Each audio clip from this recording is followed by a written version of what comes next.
Presented by PlayAlberta.ca, Alberta's only regulated online gambling website. Halley drills it. Right field. Down the line. Grand slam.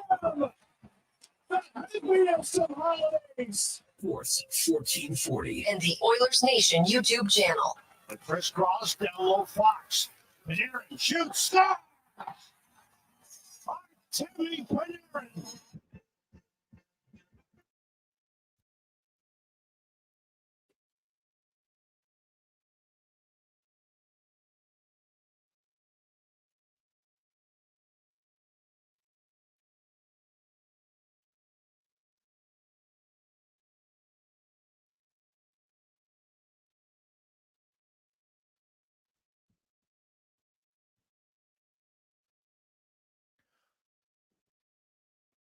Well, a fantastic Friday. Welcome to the Jason Gregor Show on Sports 1440, Oilers Nation YouTube and Facebook. As always, presented by our title sponsor, PlayAlberta.ca, where you can always get in the game. Use the promo code SUMMER, and you'll get a free $50 casino play, PlayAlberta.ca. And how about tonight? $70 million and 25 max millions of $1 million. Woo! You got big odds to win today, boys and girls. So good luck if that's your thing. Check it out at PlayAlberta.ca. We have lots going on at the Olympics. It's a bronze medal day for Canada. 3 bronze medals today, which is fantastic. Coming one in tennis, one in swimming in the backstroke, and another bronze in trampoline. So that puts Canada up to 11 medals so far. You've got Damian Warner's in the decathlon today, currently in 3rd place, but it's coming up on his 400-meter race, which is one of his best events of the decathlon. You also have now. I was out at lunch. McIntosh Cons, did she? I'm assuming she qualified for the final in the 200-meter individual medley. Or has that gone down yet? First in her race. Okay, so not bad. No, she's all right. The summer of summer seems to be getting better all the time. So that's great. So kudos to all the Canadians. There is an Olympic story. I mentioned it yesterday. I wanted to do more research to talk about it, and I did, and so. Learned a lot, to be honest, stuff I didn't know. And we'll get into that. Also, you can always get involved. 833-401-1440. 833-401-1440 in our E-Well inbox. Craig McTavish will join us on the program today. Of course, he just was announced yesterday that he is going into the Oilers Hall of Fame, 3 Stanley Cup champions, was a coach, was a GM. Not many in the organization have done that. Also an analyst for them now. We'll have gold medalists, Lori Ann Muenzer will join us as cycling is starting getting closer by the day. We'll get into some of the cycling talk. We got Tater with the 2-minute warning. Dave King, former coach, should be joining us at 3:20 today. We'll talk a little football with Milt Stegall. How about the Bombers last night? Woo-hoo! Quite the ass kicking by the Bombers. Shutting out BC and a little insult to injury. Vernon Adams leaves that game with an injury. So the CFL, some always argue the CFL doesn't really begin until the second half, until we get to Labor Day. And the Winnipeg Blue Bombers might be saying, hey, don't just count us out just yet.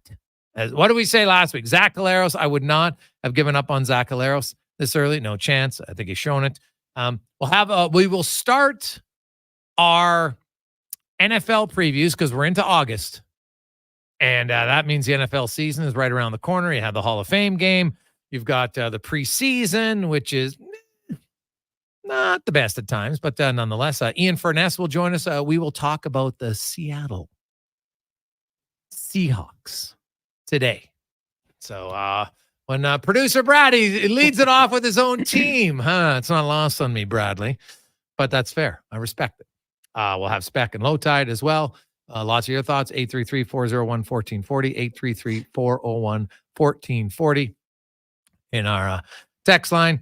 Now, there's lots going on in women's boxing. And I think having read a lot of the stuff online, I know this is going to surprise some of you, but there was a lot of misinformation that was talked about in regards to these two women. And I want to make it very clear, they're women. So a few things you've learned. Number one, a cervix, women have a cervix. If you're transgender and you're born a man and then you want to transition, you don't get a cervix. Okay? So number one, both of these women were born as women. They have a gender, they have what's called a medical condition that is called DSD. Now, I'm going to read some words from Dr. Robert Bohan, who knows this a little bit more. So here's some of his words, just because he's going to say it a lot clearer and more concise than I can. So humans exhibit a continuum of human sexuality, anatomically, form, and genetic makeup. DSD is rare, but due to genetics and other testing is being revealed in elite athletes. It challenges the pseudoscientific idea of sexuality being a binary. Athletes reveal dramatic diversity by the very nature of their anatomy. The excellent example is Michael Phelps from the UK with size 14 feet. There are a myriad of others with unique physical characteristics which benefit their sporting discipline. What is rare in the general population may be more common amongst elite athletes. The IOC has reached out to scientific subject matter experts in understanding how best to identify which athletes can compete in which categories. They've been more led by the science than any other sporting body. As a result, there are several women with DSD competing in female categories. They are not men. Gender-critical extremists have caused pain to them and their nations because of their ignorant preconceptions of, quote, what a woman is. So then he goes on, they've talked about DSD means a person's sexual development is different to others, right? And these two, they've competed before, right? Now, did you notice today the Algerian athlete who quit in her bout apologized today? Italian, excuse me. She apologized today in her actions. And so here's the thing. Look, we can go through it for men. Look at your friends. Look around in society. There are certain men who we can say are higher on the chain when it comes to producing testosterone. Not all men produce the exact same amount of testosterone. So why would we expect all women to be the exact same? Some are going to be stronger than others. That's just a fact. And it's interesting that no one was complaining about this in the Olympics, not nearly as much. You know when it became a complaint? When an athlete chose to quit. It's like, oh, that person punches too hard. That woman punches too hard for me. I'm out. Now, the IOC does all their testing. DSD is a condition, but they're women. They just happen to be stronger than some of their competitors. But that happens in every sport. And we can look, if we're being honest, you can look at some men, and some men, you make the joke, like some guys are hairy beasts, right? Like they got more hair, they got thicker foreheads, thicker chins, right? They're better, they can take a punch better, right? Now others are just taller. Others like Phelps have a size 14 foot, which gives him a big advantage in swimming. And he had extra long arms, which helps him. So there's lots of these things that as you learn and take a step back, but it's pretty unfortunate that many confuse this as saying they were men who are competing as women. They've never been men in their entire life.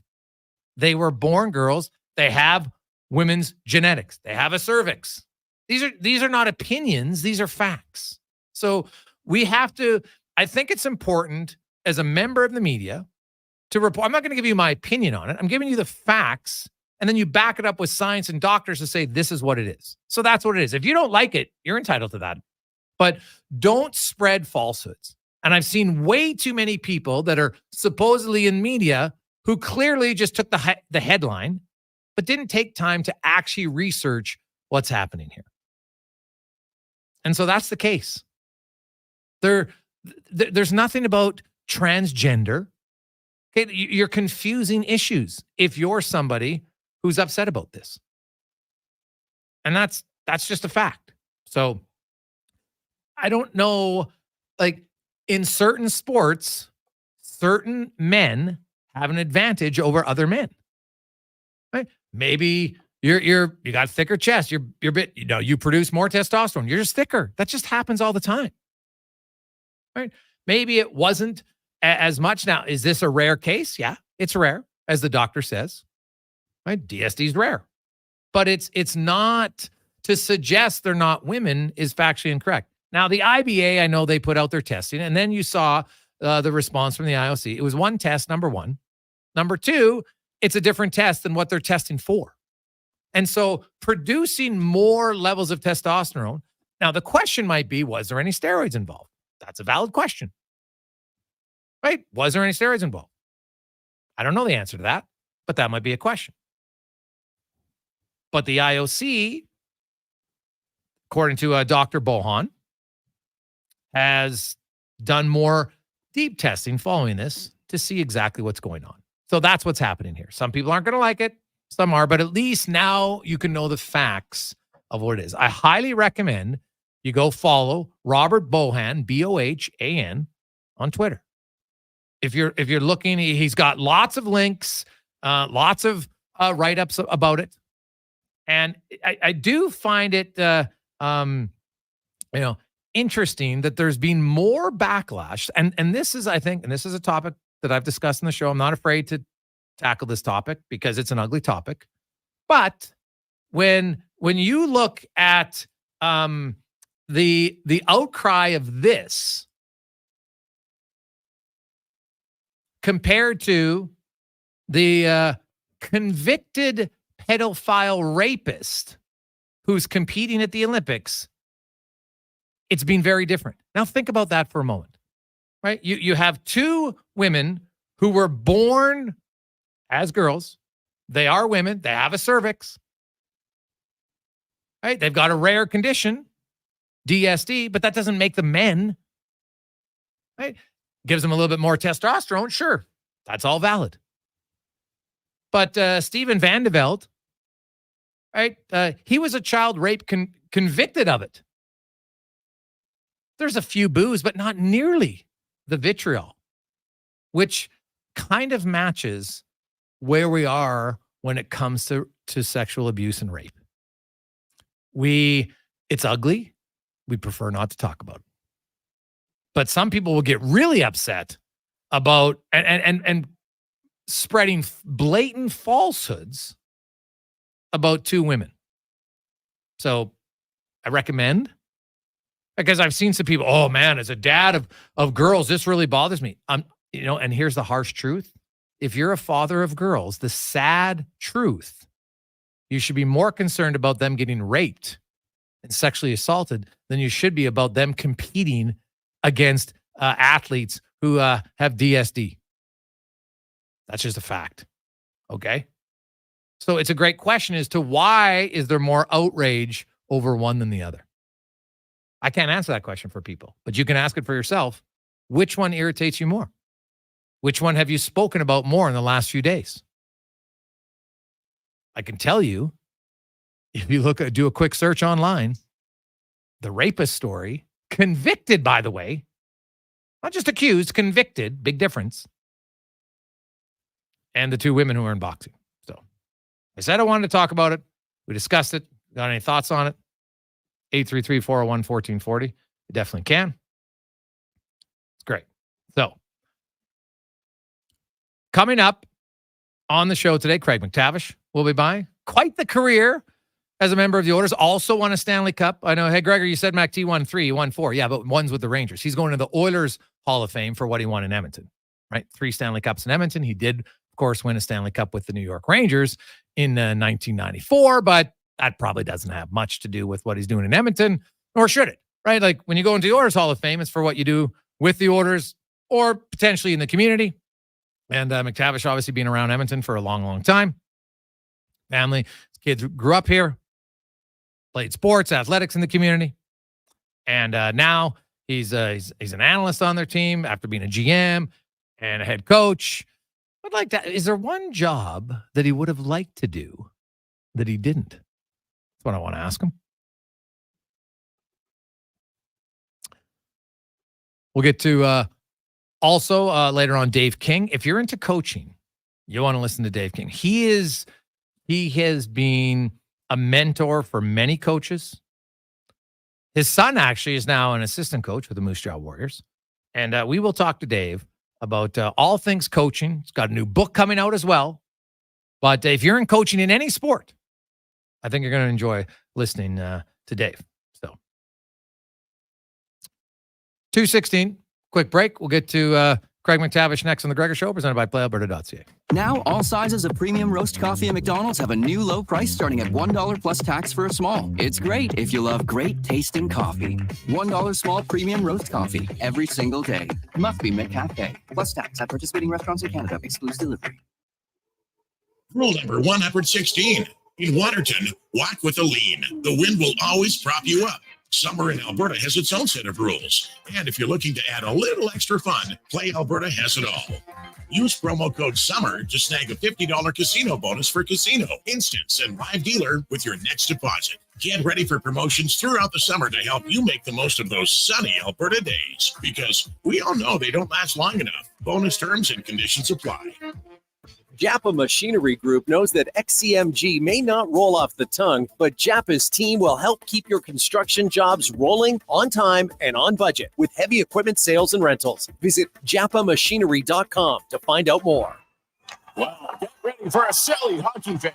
Your partner in power just skated onto the ice. EWEL.ca, the new e-commerce website for electrical wholesalers Edmonton, is ready for the power play 24/7, 365. UL skates to where the puck will be in 5 years. Now that's forward thinking. Killer selection, slamming products from the best brands, and legendary service. Don't sit on the bench. Get your account today at EWEL.ca and win that project. Plug into your partner in power. Get an EWEL.ca account today. Gather around the radio, kiddies, for the best time of day. It's Oodle Noodle time. Listen in this week as your noodle hero battles the barbarous Bobby Burger. Now sing along. You know the words. Oodle Noodle time. Oodle Noodle time. You know what time it is now. Get up and give me your best Oodle Noodle dance. Your best time of day is Oodle Noodle time. An accident. And it wasn't your fault. How do I get the compensation and support I need? Can someone please help me with all these forms? Why are the adjusters calling me? What kind of work will I be able to do now? Is anyone listening? It feels like no one has my back. Robinson LLP does. Visit RobinsonLLP.com to find your injury lawyer. Robinson LLP, the recovery team. Country Club Tour has added a new first-class golf course to our featured facilities. Goose Hummock Golf Resort is a gorgeous course with natural forests and interlocking ponds. And since it's just a short drive north of Edmonton near Gibbons, a round fits my schedule any day of the week. Book a round or a stay-and-play getaway in Goose Hummock's RV park with over 100 lots. This summer, I'm going to let loose at the Goose. For more info about Goose Hummock Golf Resort, visit countryclubtour.com. For over 65 years, Denim Ford has delivered the customer service and value that keeps Albertans moving. And nothing moves Albertans better than Canada's best-selling truck, the Ford F-150. Here now with rates as low as 0% or savings up to $17,000. That's the value you've come to expect from where cars always cost less. 0% or $17,000 off F-150s. Only at Denim Ford in Wetaskiwin or at denimford.ca.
One. Welcome back. Jason Gregor, Connor Halley with you on Sports 1440, Oilers Nation, YouTube, and Facebook. Gregor Show is always presented by PlayAlberta.ca. Hope you have an awesome long weekend. People are asking, what's your favorite long weekend? I might be May, actually, I think. So I don't know why. I just think May kind of signifies that, hey, I know summer's coming, the warm weather, and it's rarely not crazy hot. Because I like hot, but I don't like crazy hot. So that's probably mine. Let's get to our big guest of the day, brought to you by the Super Hockey League, a premier hockey solution with a clear path for long-term development, includes a inter-province and cross-province competition. You can learn more at hockeysuperleague.ca. Our next guest is going to be inducted into the Edmonton Oilers Hall of Fame on Friday, October 25th, before the Oilers take on the Pittsburgh Penguins. He won 3 Stanley Cups as a player with the Edmonton Oilers. Went on to coach the Oilers for almost 9 seasons. Took them to the Stanley Cup final in 2006. Was also a general manager of the Edmonton Oilers. Also an analyst. Pretty much been run the gamut of jobs. Other than maybe the one job he couldn't get was Joey Moss's job. Wasn't able to beat Joey at that. But other than that, pretty good career as a member of the Oilers. And Craig McTavish joins us. Craig, congratulations. Going to the Hall of Fame. Quite the honor. How are you doing?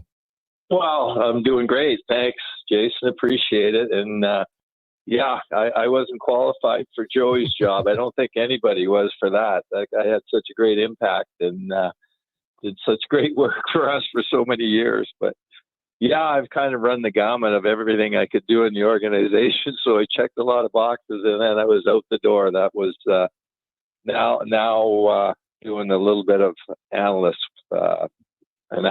I guess, for the Oilers with Gene Principe, our local treasure. So, Matt, was it Wayne Gretzky who gave you the call that you were going in? No, but I did get a call from Wayne. But it was I'm on my way out to the coast, driving out, and I stopped at Kevin and Karen Lowe's place in the shoe swap. So when I got here, he said, we've got to make a call tomorrow at 7 a.m. I said, okay, no problem. What are we doing? He said, well, Billy Moores is going into the University of Alberta.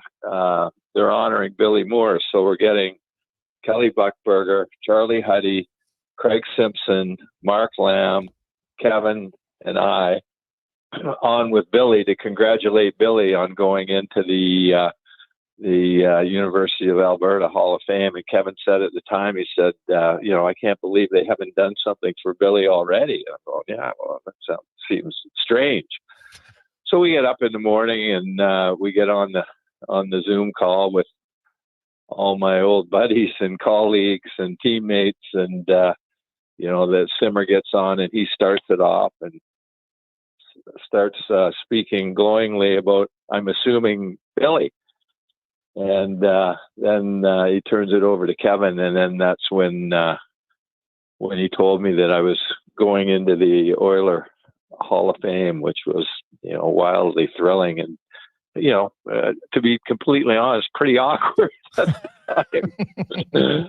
But no, it was great, and it made a huge impact with all the people that I hold in such high esteem, that I played with and coached with for so many years and worked with. As I said the other night, I was at the Scouts dinner in Calgary, in Okotoks, and I was really lucky to land here in 1985 in an unbelievable organization and situation with Glenn Sather at the helm that was a mentor to me and many others over the years, and land on a team that had the leadership quality that the Oilers did at the time, and Wayne Gretzky, obviously, Kevin Lowe, Mark Messier. So my strategy was to try and make the best team I could and hang on, and I hung on for as long as I could, and as many people would say, too long. But I had a great professional career here in Edmonton, that's for sure, with some fantastic people that you just don't see that in the game that much anymore. I mean, there's not the level of loyalty. Glenn Sather was, he was a tough guy and pretty intimidating back in the day, but he was fiercely loyal to his players and coaches and so forth. And you really don't see that much in today's game. Craig McTavish joins us. Craig, when you arrived in 85, 86, the Oilers, of course, had won 2 Stanley Cups the previous 2 years, 3 years in a row in the final. They had lost to the Islanders the first year. So, you come to a team that is obviously a great team and, high expectations. Kind of what do you remember maybe your first practice, first opportunity? You meet him. Obviously, you played against him as a member of the Bruins for parts of 5 seasons prior to coming to the Oilers. So it wasn't like you didn't know who they were as players and their skill set. But how was it, integrating into a team that was that good with that many superstar players? Well, I was just trying to make the team. That was my singular focus. And, when I first came here, I was on a 2-way deal. And I had confidence that I could play. And, I was not assured of a spot on the hockey club, that's for sure. And and then I saw Mark Habscheid, who I felt like was a pretty good competitor for the spot I was looking for. And he looked fantastic. I mean, he had, I know you remember him. He had an unbelievable skill set.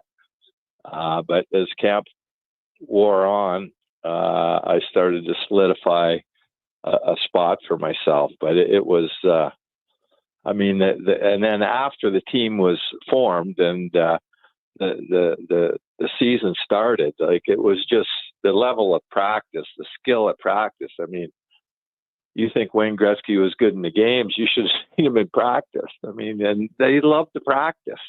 And, I give the coaches a lot of credit. John Muckler, for sure. I mean, he ran great practices. And, players of that era would come in and they would improve just because of the pace of practice and the expectation on your ability to make and complete and accept passes. I mean, guys like Marty McSorley, Jeff Bukaboom, Dave Brown, they became much, much better hockey players because of the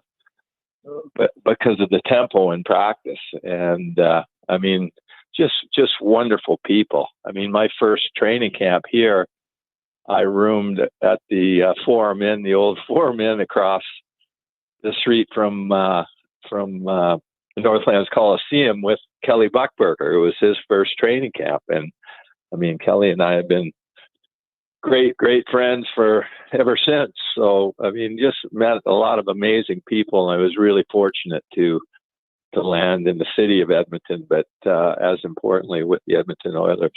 Now, when you met Bucky back then, Craig, was he putting you on a 20-pound vest and making you run stairs like he was last summer? Well, yeah, he's still doing that. Yeah, he's still doing that. But amazing, he came from Moose Jaw and was born in Langenburg. And when Glenn Sather loved the toughness, and Bucky had all of that, and plus he could fly.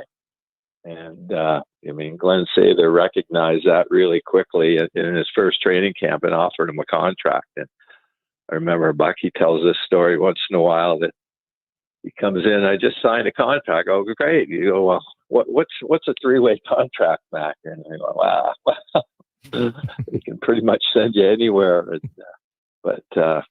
he had the type of drive and personality that wasn't going to keep him out of the NHL. That's for sure.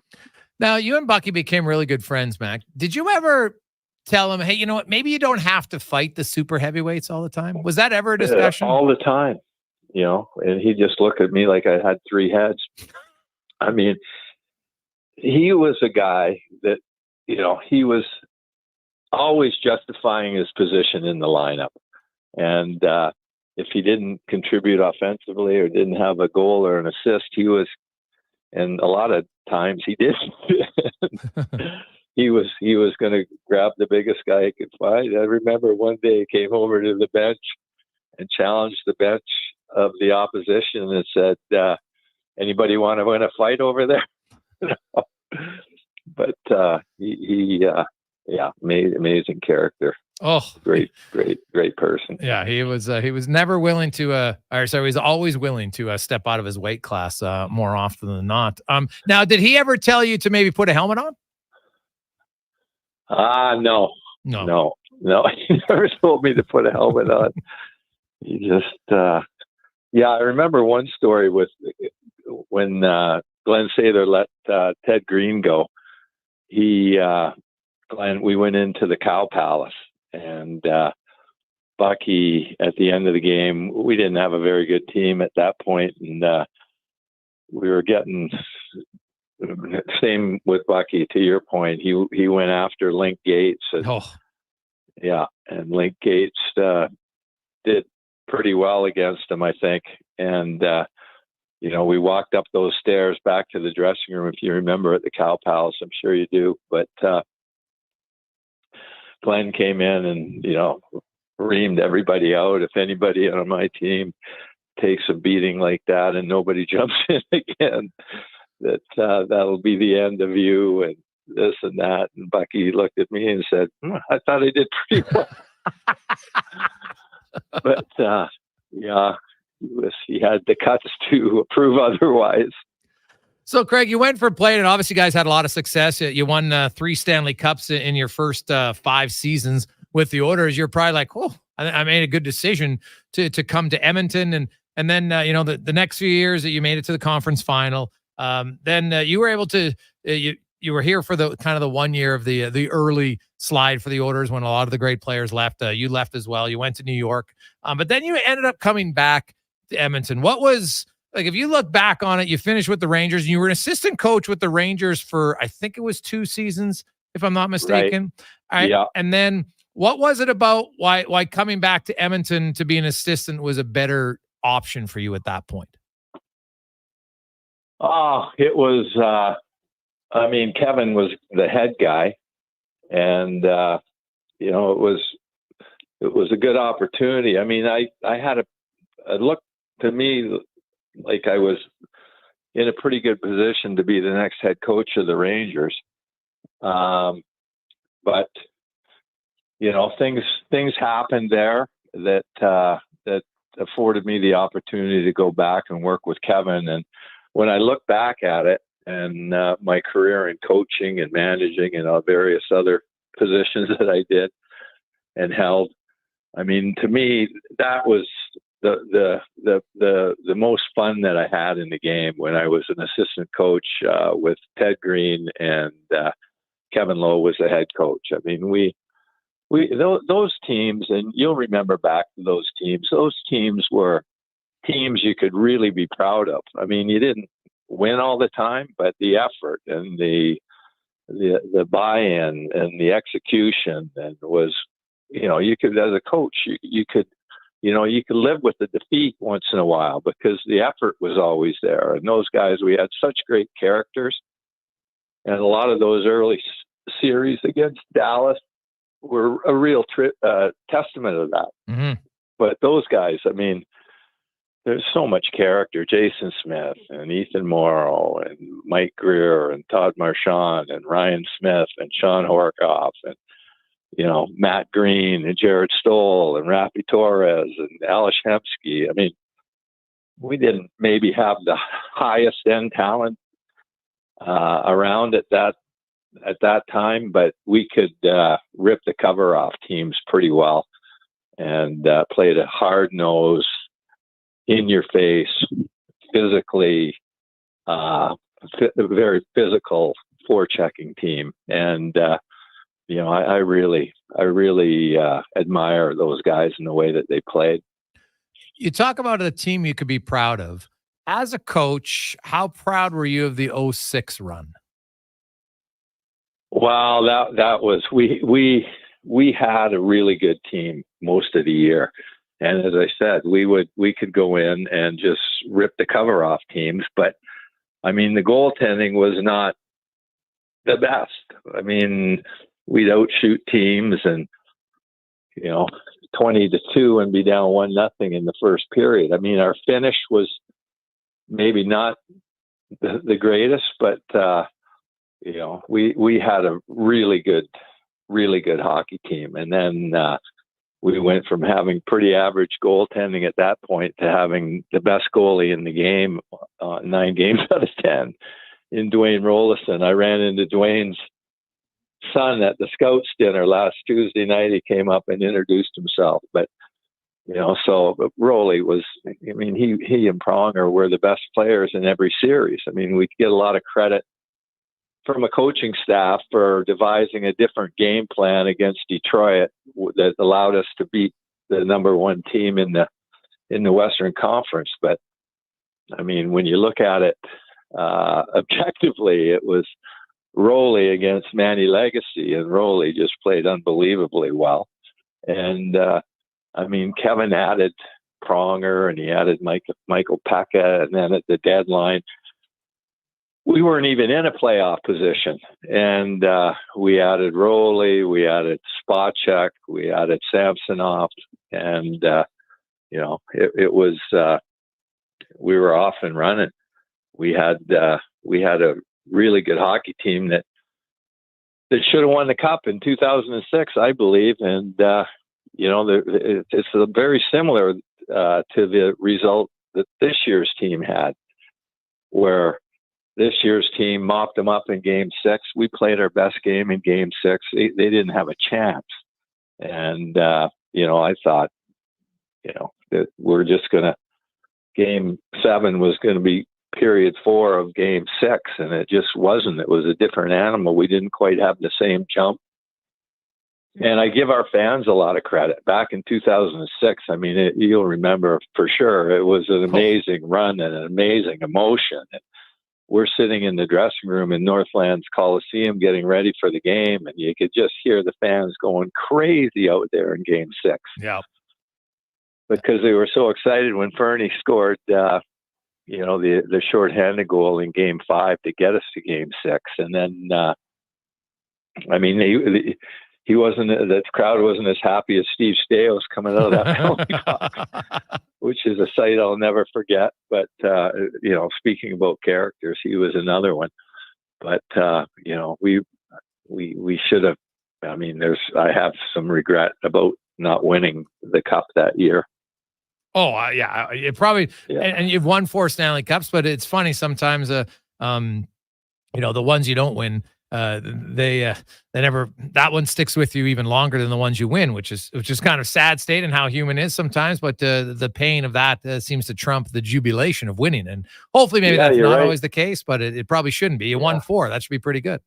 Well, and I feel bad for guys like Ryan Smith and, that amongst many others that never got a chance to win a Stanley Cup. And those guys were just devastated after the game. But, it was an amazing run and put another generation of Oiler fans on the Oiler bandwagon. But yeah, that was a team that we very easily could have and should have won.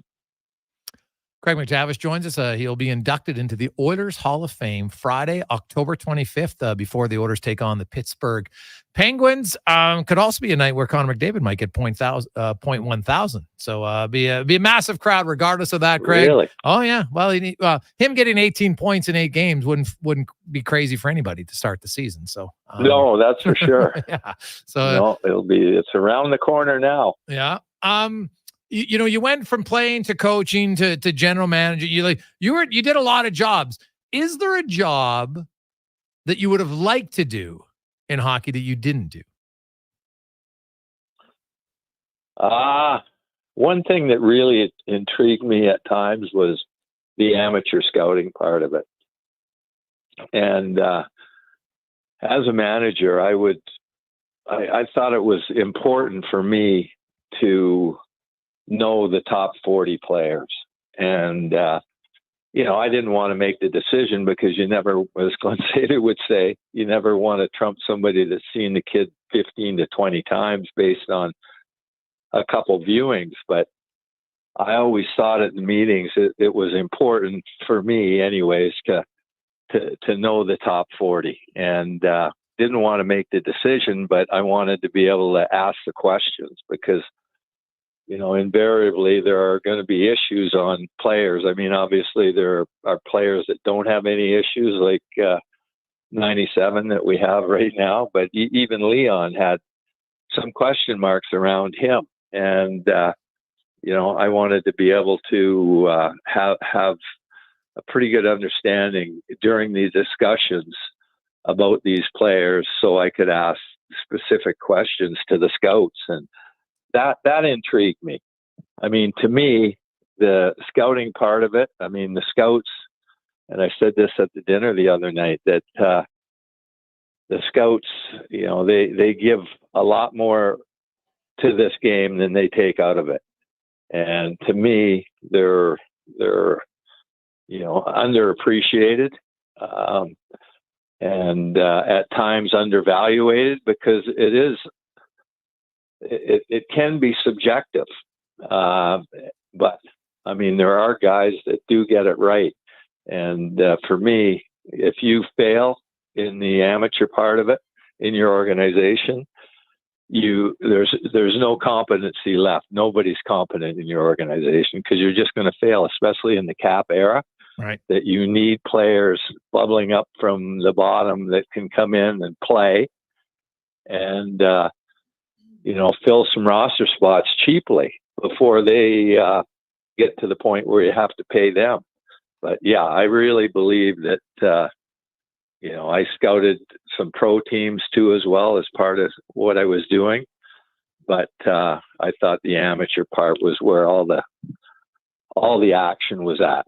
And there's quite a bit more gray area when you're dealing with the amateurs, and it's you're putting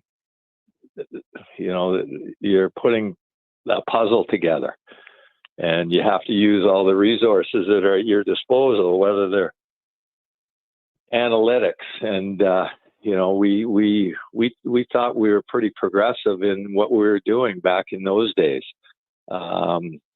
With analytics, and we had dark horse analytics for a while, and we had Michael Percotti, who's there now, and a really bright guy, and Tyler Dello we had, who's this really bright guy too as well. And I mean, this guy's 5'9", he scored at this level.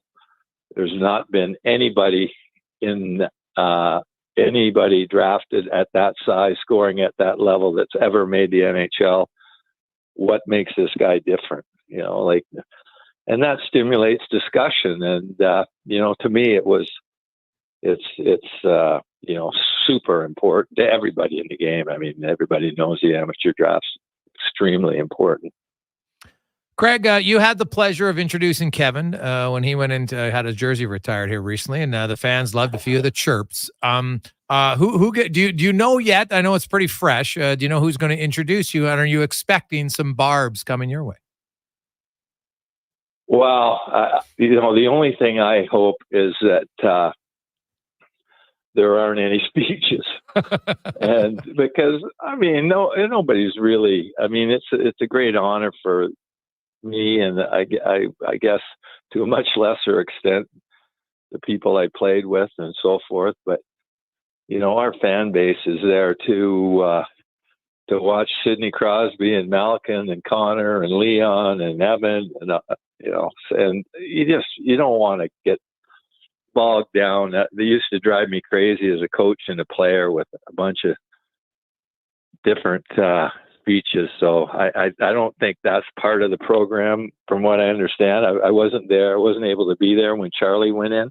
Yeah, Charlie spoke. It wasn't very long, but he spoke. Yeah, he spoke. Smith spoke when he went in. Doug Waite. So you will have to say something. I'm just going to pre-warn you on that. Yeah, well, I don't have any problem doing that, but my 3 favorite or 4 favorite words in any banquet or any speech that I'm giving is "and in closing." All right. Well, we'll get the timer on. If it's too long, we'll, you know what? We'll get the horn going. It won't It's be like at the Oscars Trust for me. you. So that'll be good. Well, Craig, congratulations. Well-deserved honor. Really happy for you. And of course, Dr. Randy Gregg, who joked yesterday to me that his wife's watching the real athletes right now at the Olympics. So he'll, well-kept secret with Doc Gregg that what an incredible athlete. You would know this. But, I mean, that guy, I mean, he was such a natural athlete. I always thought the guy that I thought was most likely to be able to play pro sports at anything he tried was Craig Simpson. That guy, I mean, he had a beautiful golf swing. He could play tennis, and, you know, he looked like a pro. And, you know, Doc Gregg, you know, great hockey player, but he wasn't graceful to look at. But he was a heck of an athlete. Oh, I know. He could pound the ball in baseball. Just absolutely rip. Tennis. I mean, table tennis. We had that ping pong court table in the middle of the dressing room, and that guy, he was an amazing athlete. Him and Jersey would do battle. But yeah, Randy Gregg is an exceptional athlete and obviously a pillar of our community and a fantastic person. So I'm really fortunate to be going in with him. I hope I am not lowering the bar too much, but that's irrelevant now. Now, did he ever stitch you up? Because he was telling me, I can't remember who it was, but he stitched up one of his teammates. It's unbelievable. Like, hey, it's the one guy in your team is like, all right, we can let the doc do it. Who knows what he's doing? Yeah. Well, I would have, you know, a lot of back in those days, it was you take your chances if you got caught. But it's, you know, I would have no problem letting him do it. Well, Craig, you got a few months to get your speech, albeit short, but ready. And we look forward to the 25th. Okay. Well, thanks for having me on, Jason, and have a good long weekend. Enjoy. You too. You betcha. That's Craig McTavish. Really witty guy, man. I'm telling you, like that guy, he's got some great barbs, like really funny, dry sense of humor. And I was a heck of a player. Like you go look at some of his stats, and you know, he's a third line center in Edmonton behind two of the like top 5, maybe, well, definitely top 10, but probably 2 of the top 7 centers of all time. Right? You're not getting a lot of offensive chances. He still put up some big numbers. When we come back, Olympian Lori-Ann Muenzer will join us on the Gregor Show, presented by PlayAlberta.ca. Turn on the tap and water comes out. You press the handle and flush the toilet. Living in our modern world, we sometimes take for granted or don't even think about all of the services and conveniences that are around us every day. But GS Construction does. Right under your feet, there's a whole network of underground infrastructure that needs to be built and maintained in order to have these basic services. GS Construction has been laying the groundwork for your community for 50 years. Find out more by going to gsconstruction.ca. Be melancholy, not melancholy. Summer is ripe for fun, and some Booster Juice bestsellers are back in season. Watermelon smoothies, including the refreshing Watermelon Wave, a berry burst of strawberries, raspberries, pomegranate, and vanilla frozen yogurt. And fan favorite, Watermelon Explosion, a refreshing burst of bananas, mangoes, and pineapple, both made with watermelon sorbet and probiotic yogurt. All of the watermelon, none of the seeds. Visit a Booster Juice near you today or download the Booster Rewards app. Hey Edmonton, it's Jordan Baker, coach and general manager of the Edmonton Stingers. Come cheer us on at our home playoff game this Sunday at 6 p.m. at the Edmonton Expo Center. It's our last game here in Edmonton this season, so come experience the thrill of Stingers basketball. Edmonton's most affordable, family-friendly excitement. Tickets start at just $20 and parking is free. Plus, enjoy our $5 food and drink menu. Get your seats online at thestingers.ca or Ticketmaster.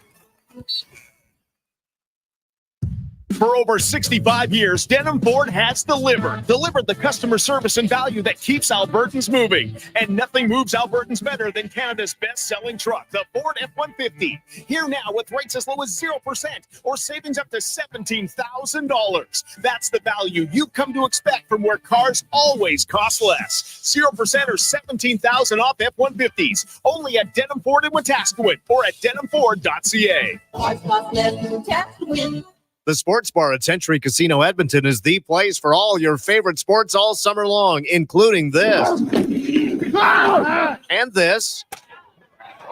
From the diamond to the gridiron, the sports bar at Century Casino Edmonton, where every seat is the best seat in the house.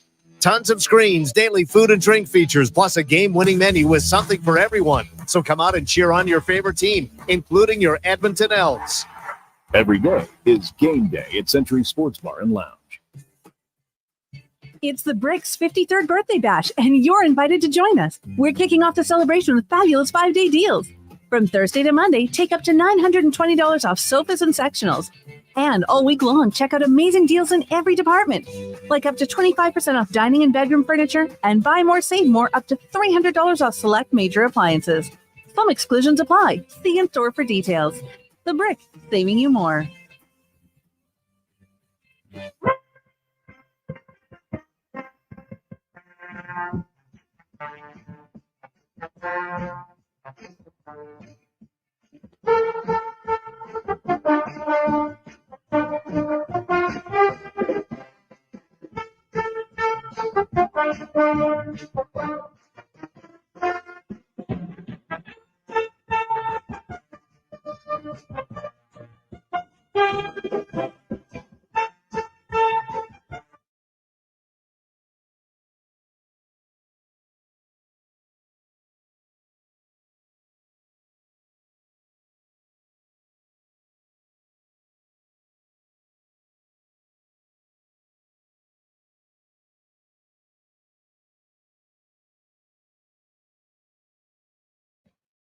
Continuing on, Sports 1440, Oilers Nation, YouTube, and Facebook. Hope you're having a wonderful Friday. It is Positive Friday, extra special Positive Friday, because the long weekend is here, boys and girls. Hopefully you got big plans. Hey, if you're a sports fan, got the Olympics going on, lots happening. Summer McTavish going to go for another gold medal tomorrow after winning her semifinal heat today. If you're a cyclist, who our next guest is a huge cycling fan. Of course, cycling is getting going now.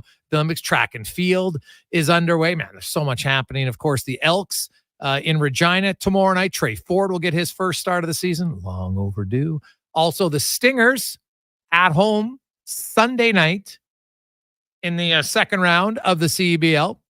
And they will face the winner of tonight's game between Calgary and Winnipeg. And if they win, then they will get to the Final Four in the CBL, where they have the league final, which, of course, will be in Montreal this year, and the four teams get there, and it's kind of like, Mark's Madness, if you want to call it that, down to the Final Four, win, and you move on to the final. Pretty simple.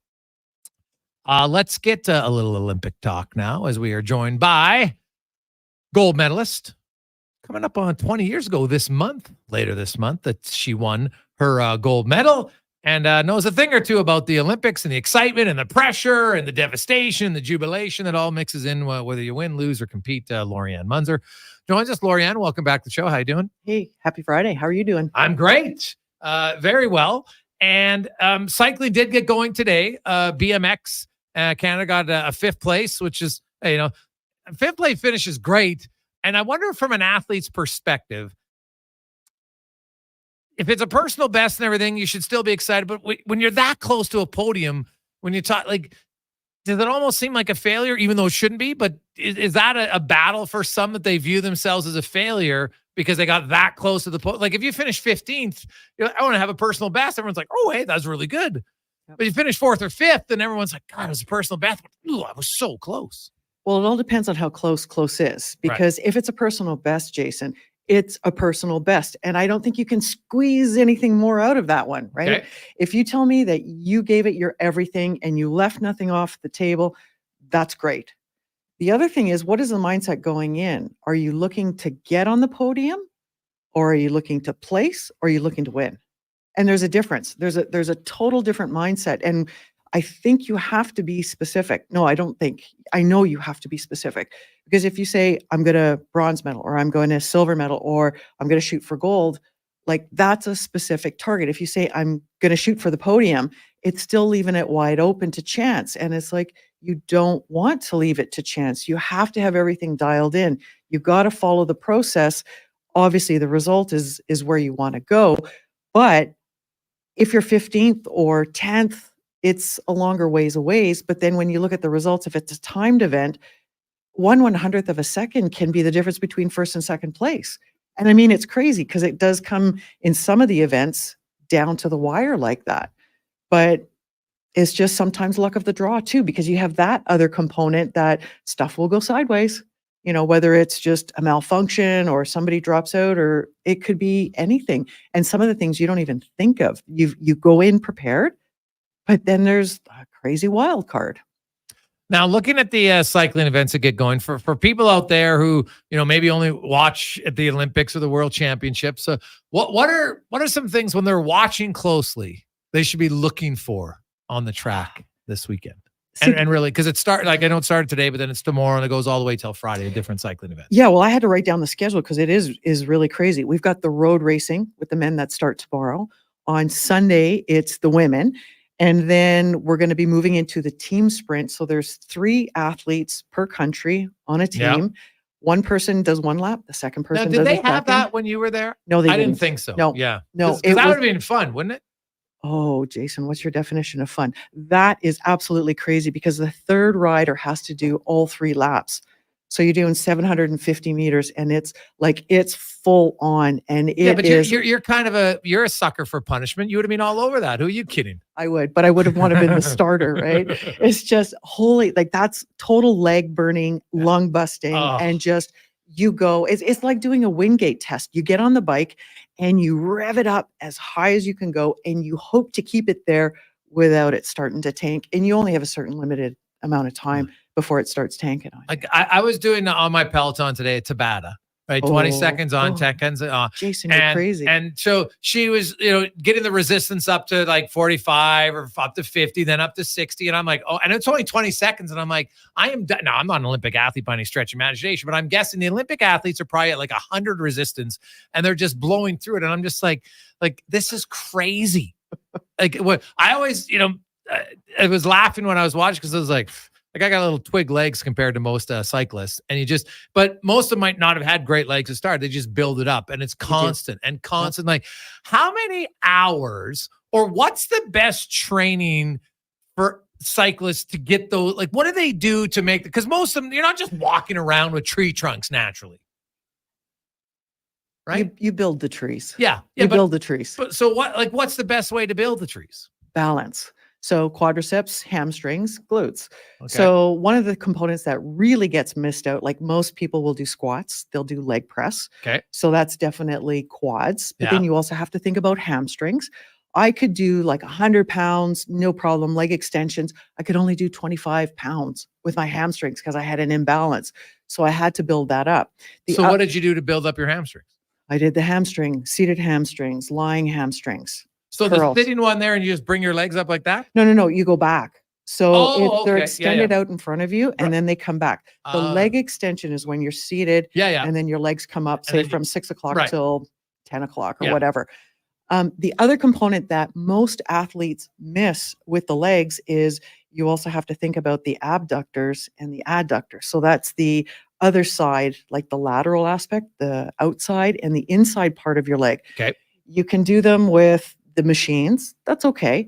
But you're better off standing and doing a cable. So you have like a strap around your ankle. Right. And then you're taking it away for the adductor. And then you're going the opposite way for the abductor. Okay. Because you will get parts of your muscle that will pull. And if you're not balanced, you're going to get back pulls. You're going to get all kinds of crazy stuff. So you really have to look at those 3 areas, those components. And then, of course, your calves as well. Yeah, like and now, stretching. Would you do like for explosiveness? Are you doing like jumps, Oh, yeah. like squat? Squat jumps, not even necessarily Frog with jumps. weight. Frog jumps. Yeah. So we would go from What's a frog jump? Well, if you picture a frog, it's down on the Yeah. ground. So butt on the ground, we have another word for that. And then you've got a block, and then you're like, boom. So I'm going in like a bound deep up. squat, essentially. Full on. And then we would do them like when we were training in Cuba, I had like the block was up to my chest. From a frog jump? Absolutely. But you built it up because one, you got to build up your will and you're Yeah. like, can I do this? So you start lower. Then you put another, we were on the, what's the blocks the gymnasts use? The vaulting one. Oh, where yeah, you just yeah. add a block, add a block, Okay. add a block, add a block. And then they were like, oh, this is getting crazy. And, you think of Simone Biles. She is like She can. Oh She's my only God. 4'10", and you see her vertical. Is she 4'10" or 4'8"? I thought she was. I she's thought short. it was 4'10". Like she I was. I know. saw the picture of her for the American team, and I'm just like it's funny. Gymnasts don't like it used to be. Everybody was short, but like she's a foot shorter than some of them. She's tiny. Oh, but she is powerful. Yeah. Flying machine is just like everything. She is all around, and that is so cool. And when you watch her, it's like if you watch the track cyclist, there is so much going on if there's multiple riders. But if there's one team on one side of the track, one on the opposite track, at the start, watch their faces, watch the body language as they're getting onto the bikes, because that'll be the first clue on how it's going to go. Are they confident? Are they walking in with power? Are they owning the stage? Or are they kind of going, oh God, now what do I do? Yeah. Most of them aren't like that. They'll walk in, but there's that in between as well. Watch as they're strapping up and watch their final ritual as they grab the handlebars. Do they kind of just go in, or do they go, oh, I'm on? And there's a big difference. And then watch how they start, because you can lose the race in the start. If you don't assemble one right behind the other when you're 3 in a row, you can't make up the time in 3 laps. You really can't. So there's a lot of stuff going on. When you move into the cat and mouse, the sprints, it's in some of the heats, there's 34. I checked the start list. There's 34 riders. When I was at the Olympics in 2004, there was only 12 of us. So there's so many more rounds, and it's do or die. They're going to have 132, one-shot deal. You win, you advance. You don't, you go into the reps. You go into the losers round. Then you have 4-ups. So there's 4 of you vying for one spot to get back into the race again. And it's like, oh, this is going to be absolutely crazy. I will get up like 3-4 o'clock in the morning to watch and see what goes on. Yeah. This is going to be exciting. Well, I'm guessing as somebody who competed in those sports, like I know some athletes like, I don't really like watching anymore or whatever, but I'm assuming listening to you, you're one who's like, no, I like to watch it again. Just, the sport's evolved and changed and grown, but also probably brings back a lot of memories, especially being the 20th anniversary. Yeah. And you know what's really cool? Like the bikes have changed, but the gear inches are, they just make me go crazy. It's like my maximum gear inch is like one revolution of a tire rollout was 90 inches or 92 inches, which at that time was really big 20 years ago. They're in the hundreds now. And the gear, the power they have to use to spin those gears and turn those gears is even more than what I was doing 20 years ago. So huge evolution. Yeah. Now, are cyclists taller on average now than they were 20 years ago? It all depends. Okay. I think it all depends. Do you come from Alberta? Do you come from Ontario, Quebec? I don't think there's any general rule of thumb. It's just, it is what it is. I'm going to guess probably a little bit, just because in average, every athlete, like in human nature, we're bigger now than we used to be. So that's probably part of it a little bit, but.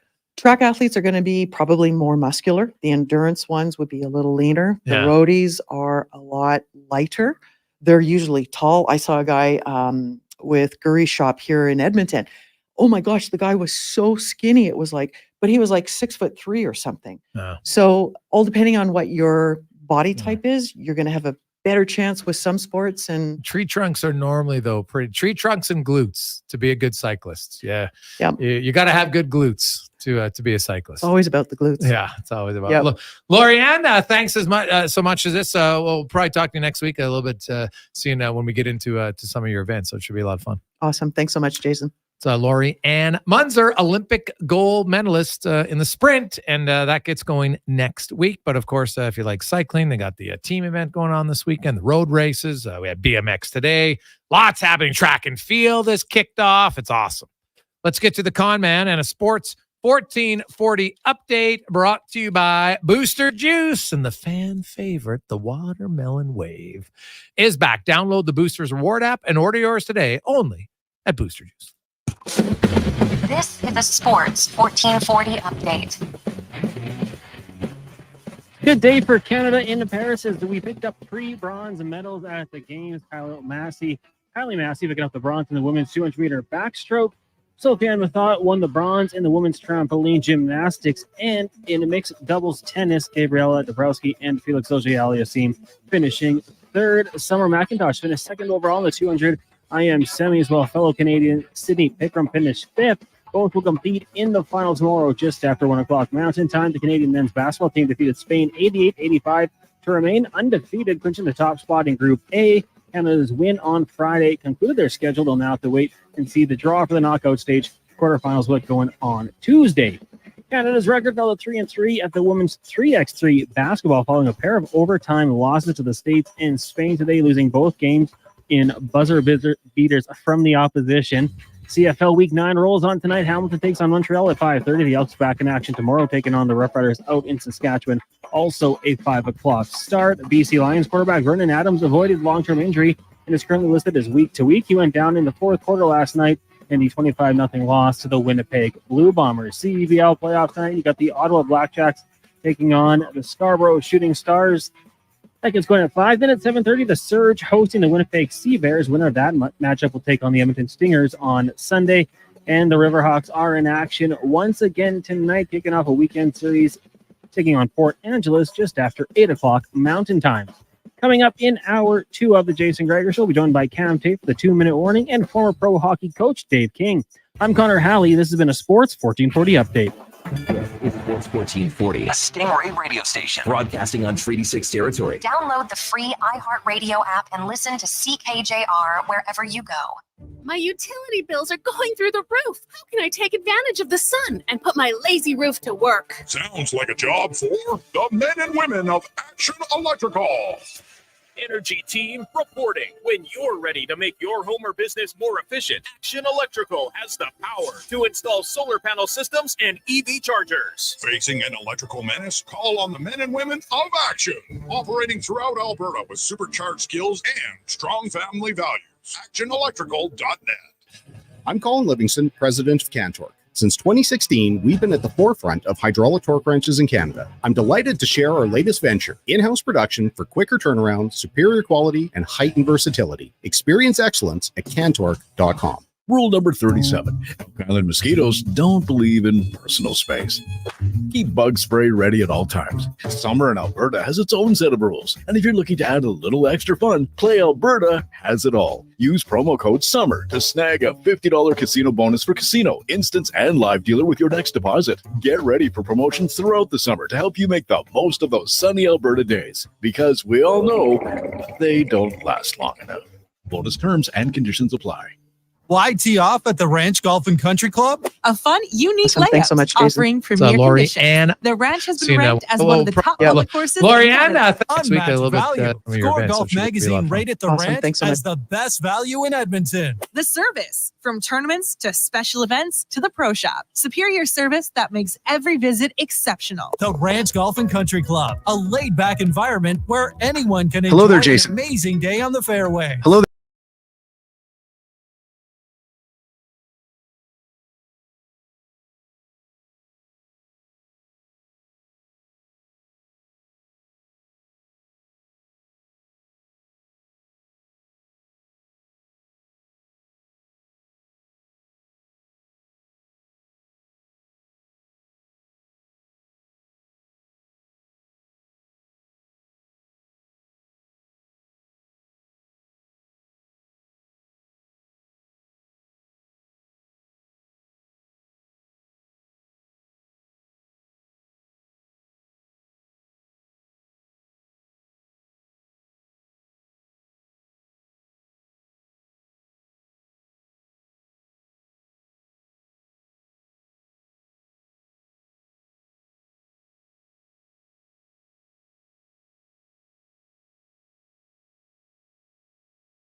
Friday rolls through. Jason Gregor, Connor Halley with you on Sports 1440, Oilers Nation, YouTube, and Facebook. Of course, CFL tonight, you have Montreal and Hamilton. The Als, 6-1. Tiger Cats have won 2 in a row.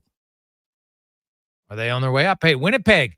People thought they would have a tough time last night against BC. Not the case. They absolutely crushed them 25-0.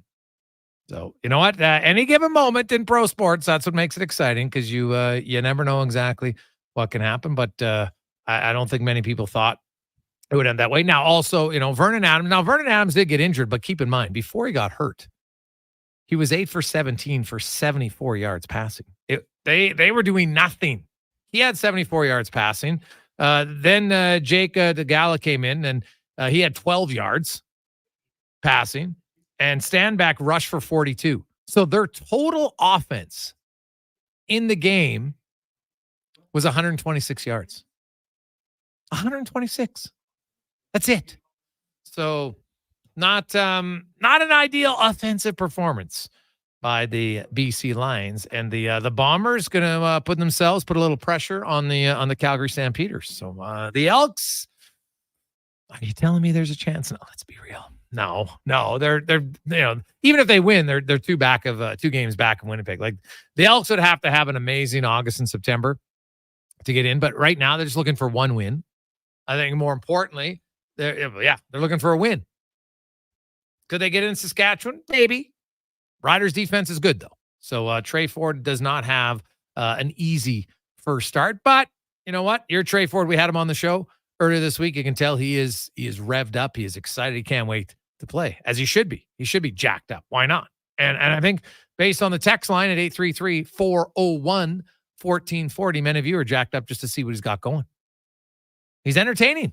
And at this point, when you're 0-7, at least be entertaining. That's it. It's like the red-green of sports. They don't find you handsome, at least they'll find you handy. So the Elks, hey, if you can't win, at least be entertaining. That's how it goes. Now, let's get to the 2-minute warning, brought to you by Legacy Heating and Cooling, home of the no payments, no interest for 1 full year on your AC unit. Stay cool all summer long at legacyheating.ca. 2-minute warning with Cam Tate. Of course, Tater, longtime journalist in town, has cerebral palsy.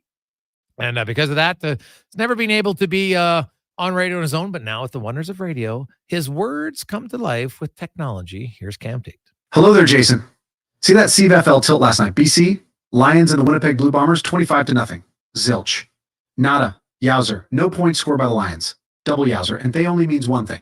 Rick Campbell, the Lions coach, I hear he might, because of the loss, he might shave his salt and pepper beard. Panic IN. Vancouver. You tell me, maybe Campbell might ask his dad, Hugh Campbell, who did everything here for the Elks, including making popcorn at the games, as interim coach. Hugh Campbell. He got his CFL start over there. Saskatchewan Roughriders. And that's where we are going next on this broadcasting bonanza, to go hand in hand with the Brass Bonanza and Positive Friday. Hey, Greg, write this down. I'll tell you what. This is going to happen tomorrow, Saturday in the park. Chicago, 1972. Want me to sing? Okay, sorry. But write this down. There ain't going to be any celebrating down the Saskatchewan capital city's main drag. Albert Street runs north and south. Going to be quiet. Saturday. As quiet as a low tide break. Because hang on to your hat over there, Gregor. It's the Elks. They are going to win their first game of the season. Gregor, you had Tree Ford on your big show the other day. He was fired up. Thought he might jump through my computer fired up. He's ready. And he has experience at this, come in at midseason and get the Elks going. Did it last season. Remember, after losing their first 8 games last year, sound familiar? Ford helped the Elks win 4, as in 1, 2, 3, 4 of the last 10. 40%, baby. I'll take that. I think Ford is motivated and wants to prove he is a legitimate starter for the Elks. He can be the face of the franchise. Canadian quarterback. Let's make him a star in Canada. His next chance is tomorrow with what you need to know right now in your life. A 28-19 win over the Riders. What say you? X or the Twitter at Cam Tate or 58@gmail.com. Yeah, I know. Right. Gregor. 2-minute warning. Cam Tate, Jason Gregor Show. Monday, Friday, Sports 1440. Oh, we'll see about Trey Ford. Baby steps. Right, baby steps. I think people saw the excitement that he could bring last season in his 10 starts. And at this point, excitement and a win, that'd be like a lottery for green and gold fans. It'd be a lottery because they would, they just got to get a win. And then hopefully get multiple wins. They need some consistency in all sides. And I think here's the one thing I hope when it comes to Trey Ford is that he gets the same opportunity that was given to Cornelius and Bethel Thompson. 8 consecutive and 7 consecutive starts. We saw it last year. Trey Ford got 10 in a row and played pretty well. So this should not be a 1-off. Should not be a 2-off. Not a 3-off. Give him an opportunity.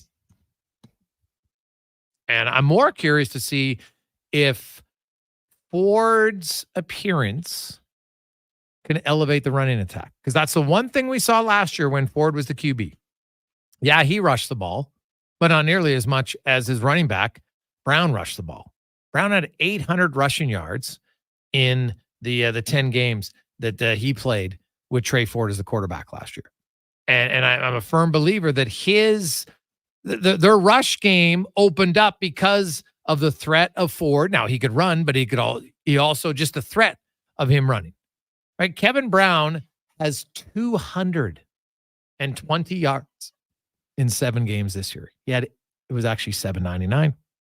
It's 799 yards in 10 games last year. Significant difference. If they can get their running attack going, it helps in many ways. You're a little bit more balanced. Defense has to respect it. Usually, if you're running the ball with more consistency, now your drives are naturally just going to be longer in time, right? The clock's running. The players have more time to rest, the players being your defensive players. So when your defense comes back on the field, they're a little bit more rested. If they're a little bit more rested, they can be fresher. They can maybe get a little bit more consistent pressure. We'll see. So even if they don't necessarily score way more points, which of course is the goal you want to, but if they can extend some drives, it just means the defense isn't going to be on the field as much. And that's the key. So we'll see. Hey guys, as quiet as a low tide break, really good line from the burglar. It was pretty good, actually. Tater's got a good sense of humor, buddy. Tater's got a good sense of humor. Hey guys, you think there's a time when the CFL fizzles out because of lack of attention? We might end up with 2 NFL teams, most notably Vancouver and Toronto. Jordy. I don't think so, Jordy. Not at all. I think there's way too many people who, first of all, the NFL, the NFL has been talked about going to Toronto for years. The Argonauts, the Argonauts were not like a dominant franchise in the CFL, and the NFL never went there. Toronto was, if you put Toronto, their population would be what? 5th biggest city in the U.S.? Maybe higher than that now? The double check. So the NFL didn't do it. I don't think they're not going because they respect the CFL. Trust me. The NFL is about money, and more money. So I don't think that would stop them. They've never done it. I'm not going to say, oh, the CFL should fold. That means the NFL will come. I don't think it'd be that easy. Number 2, the CFL, I think there's a few changes they need to make. There's no question about it. I haven't been enamored with their leadership from their commissioner. I hear way too much talk about expansion than I do about what do you need to do to have more consistency in your markets that you currently have, right? Having a website, having more of an online presence. Like those are simple things that matter today. And still there's way too much talk about maybe down the road in a 10th team. Who cares? It's been talked about for decades. Nothing's happened. So if you want to keep doing it, great. But it should not be at the forefront of your conversations because it's not happening. All it does is people turn, oh, look, still hasn't happened. Oh, look, still hasn't happened. And guess what? Here we are in 2024. And it ain't closer than it was in 2014. Not by an iota closer because there's no stadium. So it shouldn't even be talked about. Not at all. There's no stadium. End of discussion. Done. If you have a stadium started, then you can have the discussion. Until then, it should never be brought up. It should never come out of the mouths of the commissioner again. And all he has to do is say, you know what? Until there's a shovel in the ground, we're not talking about it. Very simple, very direct, ends of the topic. because it shouldn't be one. Quick break. When we come back, if you're into coaching, you are really going to want to listen to our next guest on the Jason Gregor Show, presented by PlayAlberta.ca. Experience more at the Edmonton Expo Center. Come for Canada's largest trade show, the biggest names in entertainment, exhilarating sporting events, and more. Stay for the experience. But it doesn't end there. Maximize your brand exposure with Edmonton Expo Center's new cutting-edge feature screens, spanning Western Canada's largest venue space. Captivate an annual audience of over 1 million visitors during iconic events like Pro Rodeo, Disney on Ice, Glow, K-Days, and so much more. To learn more, call 780-660-0514 or visit EdmontonExpoCenter.com today. Albatross Roofing and Construction has immediate job openings for skilled flat roofers and sheet metal fabricators and installers. If you have SBS modified bitumen experience and CSTS certification, they want you. Get a great wage, benefits, steady work, and upward growth. Apply at roofingalbatross.ca today. Excavators, loaders, lifts, compaction equipment, and more. Find the XCMG construction equipment you need. Available for rental or sale at Japa Machinery Group. Japa, helping build Alberta from the ground up for 50 years. Visit japamachinery.com. The job isn't done until the last load is hauled, and having a semi-trailer out of commission is not an option. Whether replacing or adding to your convoy, Edmonton Trailer has a huge inventory of new and used semi-trailers, trusted by the gravel, logging, oil field, fluids, and freight industries. Find a trailer right for you online or at one of their 3 locations.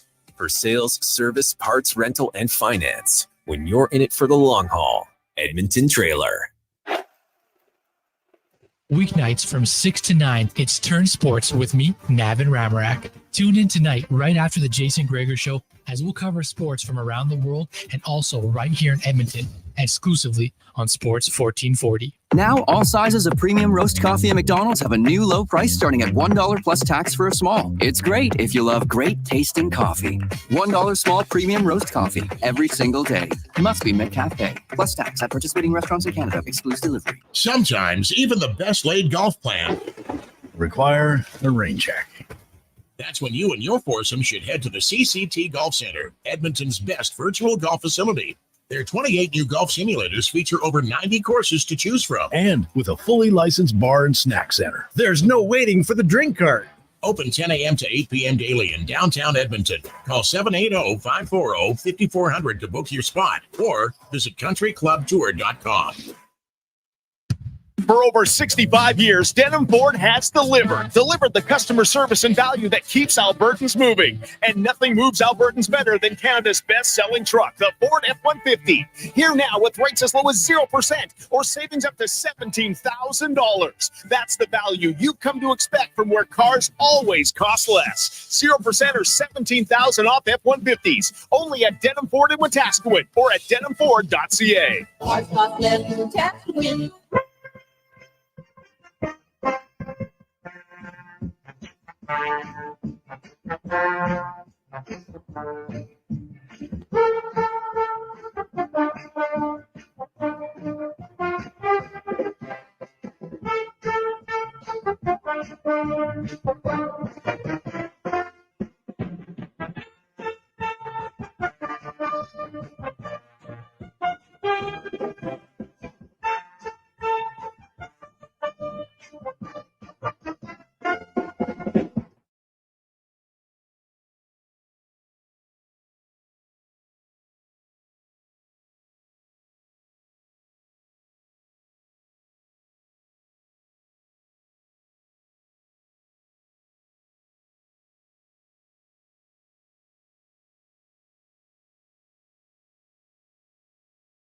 $5:25. Welcome back, Jason Gregor. Connor Halley with you on Sports 1440, Oilers Nation, YouTube and Facebook. Hope you are having yourselves a wonderful Friday and big plans for the weekend. Long weekend, baby. It's nice. Looking forward to it. Should be a lot of fun. Let's go around the NHL now. Brought to you by McDonald's. And hey, when it's this nice out, you need something to cool down. How about a $1 cone, $2 sundaes, and the triple thick $2 milkshakes? Get a tasty one today, only at McDonald's. And our next guest is one of the the most accomplished coaches in hockey. The tree of people that have worked under Dave King and learned under him and have been talked with reverence is incredibly long. Dave King joins us now. Dave, welcome to the show, my man. How you doing? Very good, thank you. It's great to be on your show. Hey, I appreciate you coming on. And Dave, I want to kind of take me back to you and what got you interested in coaching, and who is maybe the biggest influence on your coaching career? Well, I think when I look at two people, really. When I was a player at the University of Saskatchewan, I played for Dave Chambers. And Dave was an ex-national team player, had played for Father Bauer at UBC. And he was a guy who had a lot of influence on me and getting interested in coaching. And then the other guy is one of the most famous guys in Alberta, Claire Drake. Mm-hmm. I can remember playing against the Bears as a player, and they were so darn good, and they did so many things repeatedly that you knew that coaching was involved somewhere to make this team so consistent, so good at so many things. So I think Claire Drake had a lot of help with me, and along with George Kingston, those two guys really were great college coaches in their era. You coach for the Flames, and you coach for the Columbus Blue Jackets. You coach in the KHL for a long time.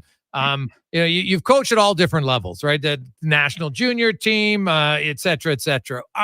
When you look at coaching over time, Dave, and I know lots has changed, but there's still some fundamental basics. So what did you learn, do you think, if you had anybody out there listening who's coaching, because it doesn't have to be at the NHL level, if you're coaching at the younger levels, what are kind of like three main must-haves for a coach? Well, I think one, you have to be willing to learn as you go along, to adjust. That's always important. I think you have to be a lifelong learner if you want to be a good coach and stay current with the game, because the game is changing. I think the second thing I would say, and I think this is probably the most important thing I would say, is, the key to coaching to me is be hard to please, but easy to play for. In other words, you got to be demanding, and you got to want performance, and you got to want people to dig in and work. But you've got to do that and try to accomplish that being a good person, treating athletes the right way, creating a good environment. So I think, and then the third thing beyond that is, if you do those things, if you create a good environment, your team will go to bat for you, play longer for you, and you'll have more success. So creating a good environment. A lot of coaches talk about tactics, and that's important. But after a while, they saw off. All coaches are pretty good at every level with their tactical plan. It's the ones that create the good environment that make a difference. So how do you go about creating that? Well, I think, as I said, I think you got to be constantly trying to be demanding, but you got to be deal with your players in the right way. Because that, I think, is important. Like you want them to know you're demanding, but at the same time, you want to make sure that they understand the door is open if they want to come and talk to you. And I think that's how you create an environment. And then the second thing about environment is, players, I think, they're always a little bit concerned about their status because they're part of a team, but there still is an individual need for each athlete to feel like they're bringing something to the table. So I think when you appreciate what players bring and make sure they know that they're bringing something to the table that you do think is important, I think that helps them really buy in and become part of the chemistry. So you went from as a collegiate player, then you coached pretty much right away there. Did you ever coach younger kids other than in camps, Dave, like a young team of 9, 10, 11, 12-year-olds? Yeah, the first team I ever coached was a bantam team in Saskatoon. I was teaching high school, and I also, as well as doing that, I was asked to coach a bantam team, and I did, and I really enjoyed it and really learned a lot about working with those kids, and it was a good experience. So I think, I've been lucky to coach at a lot of different levels, but I've never kind of forgotten that that's where I started. And it's interesting, Ken Hitchcock started, I think in bantam and midget hockey as well. Yeah. And so a lot of coaches, that's where we start, get our feet wet and start from there. The one thing I've noticed in coaching is sometimes at the younger levels, the mistakes they make is they think, well, they got to teach everything right away. And, you got to have new drills all the time. And I go watch an NHL practice, and my goodness, they got like 8 drills. They run the same ones all the time. Now, these are obviously the best players, but it's like keep it simple, stupid might work. And is that something when you do coaching seminars, is less better for young players because it builds their confidence, and then you make little tweaks here and you maybe add on a phase of a drill, but you don't have 100 different drills in the course of a season.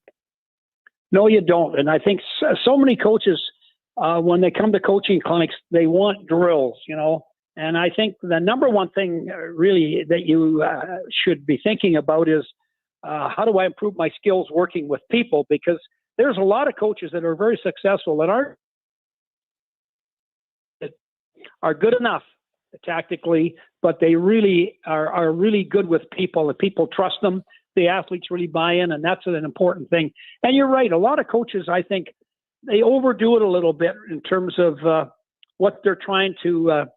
I don't know if they're insecure and try to impress people with all their drills and keep the players always saying, "Man, this guy's got drills coming out of his ears." But you don't need a lot of drills. You can, as you said, you can add a little variant to one drill and make it a little different. But that's one of the keys to coaching is simplicity. I think that every coach, if you start getting too complicated with your drills and too complicated with your instructions, you'll lose the kids, because the kids are there for a couple of reasons. They're there to have fun. They're there to be with their friends. And those are the kind of things that are foremost in the kid's mind. They don't care how much the coach thinks he knows. They're interested in having fun, being with their buddies, doing things like that. Dave King joins us. Now, Dave, you know what? You've done a lot. Now you add author to your resume. Loose Pucks and Ice Bags, How and Why the Game is Changing. Your new book that's come out. You know what? I've ordered it. I'm waiting for it to come in. And I'm curious kind of how you view it, who has been coaching since the 70s. The game, like, to me, the biggest change really is the possession, and there's much more emphasis on possession and making plays, at least in North America anyway. And at the end, it's like defensemen don't bring the puck off the glass very more around the boards anymore, right? It's all direct passing. You jump up in the play. Yep. Like, where else do you see the game changing? Well, the game certainly is changing. You're right. I think that that's really, really clear. I think I've never seen more skill in our game. Like at one time, for us to beat the Europeans, the recipe was simple: be real physical, take it to the limit in terms of being physical and not taking too many penalties. But that's how we beat the Europeans. Over the last 15 or 20 years, we've proven we can beat them with skill. Skill makes the difference. And so that tells you a lot about the evolution of our game. The quality of coaching has never been better, and I think it's going to continue to get better. And youngsters, I think, are growing up with really good skills. Good, and for the most part, good attitudes. But it's really important that, from the coach's perspective, yes, you want to be able to develop their skills, but you've also got to make sure that their game serves the team. You are part of the team, and so your game's got to serve the team in some way, and that's a big part of coaching. My book, Loose Pucks and Ice Bags, kind of tells you where I am. Even though the game is changing, I still think it comes down to a couple things. Ice bags simply means at the end of the game, you've competed hard, you've physically got involved, and so you need some ice bags, and because that's a good thing.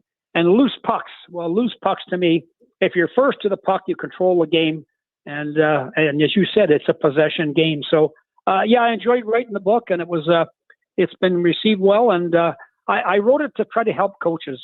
It's probably not a book that a person who's not coaching would probably want to read very much, but for a coach, it's a good book.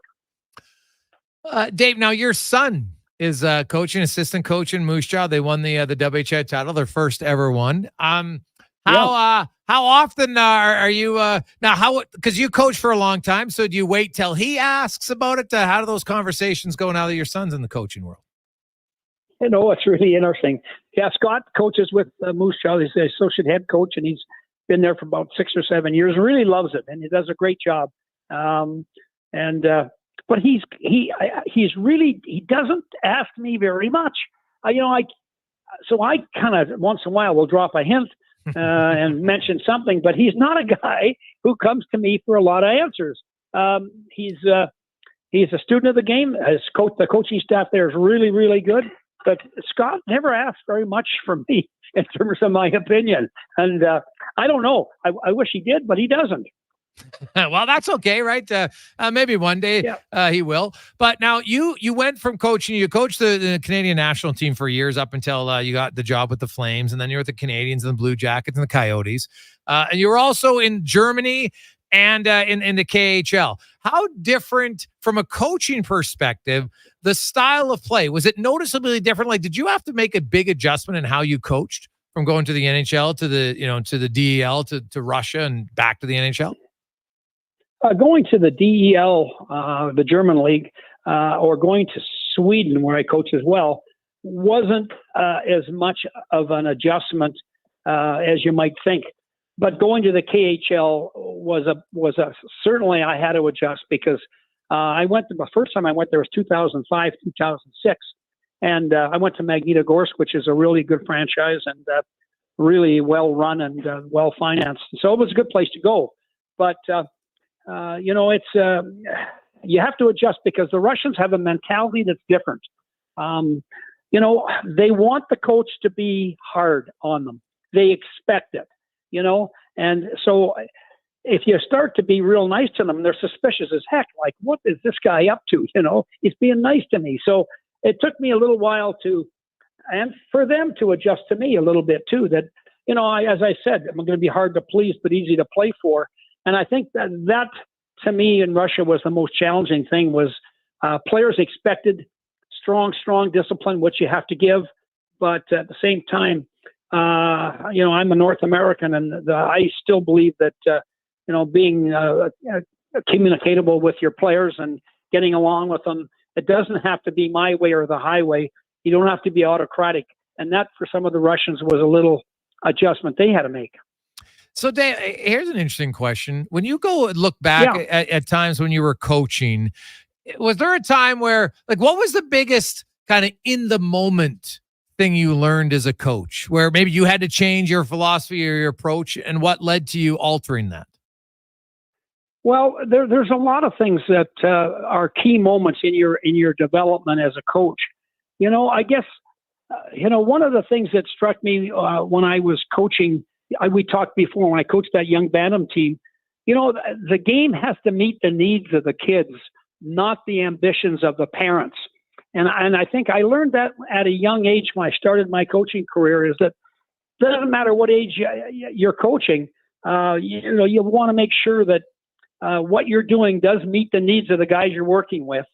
And so that's very important. So, I've learned lots of things, but I still always go back to the same lesson I learned many, many times. Players, the old expression, the players don't have to like you, but just respect you. I think that's old. That's old school. That's gone. Okay. I think for players to play for you, they have to like you. So you have to be able to be respectful of the players. So at times they will say, "Oh my gosh, this guy's tough." But there are also times they're saying, man, he's a good guy. And so I think that's really important in coaching. That balance is really important to the athlete. Yeah. And it's fun. Like you mentioned earlier, hard to please, Dave. And, for coaching, for a lot of people, they want structure. It doesn't matter. Everybody, you might not know it at the time, but usually most people succeed better when there's some sort of structure involved. And obviously dealing with, adults is a little bit different maybe with kids just because of the maturity and everything else like that. But did you realize quickly that, how you were, because I see some people like, I don't like to compare NHL coaches to minor coaches because it's different. One's a job, one's, for fun and developing and learning, but like setting out guidelines and then adhering to that without kind of yelling at young kids. Do you have a strategy or best ways to go about that? Yeah. I always tell coaches, when you're coaching kids, imagine that they are your children. I mean, and kids want to have fun. Kids want to enjoy what they're doing, and yelling and screaming from a coach, it doesn't do anything besides put undue pressure on kids, and then they can't accomplish as much as you'd like. I mean, there's no question the key to performance is confidence. And if a youngster's got confidence, your confidence as a coach in him, he can sense that, they'll become much, much better players. It's when they're not confident that they often don't play well. And it's really very common for coaches to slap labels on kids. He's not tough enough. He doesn't compete hard enough, he or she, whatever. But as I said before, sometimes a youngster will be a peripheral player because they're not confident. It's not they're afraid. They're not confident in their own ability. So if for a coach, number one, at any level from kids to the adults, if you help them grow in their confidence, you will get better performance from that athlete. And so that, to me, is one of the keys.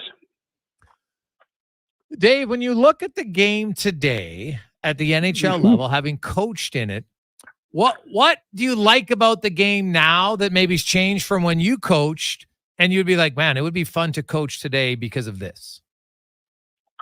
Well, it's really interesting because when I started coaching back in the it would be the 90s, mid-90s with the Calgary Flames, 95, I guess, or 93 with the Calgary Flames. The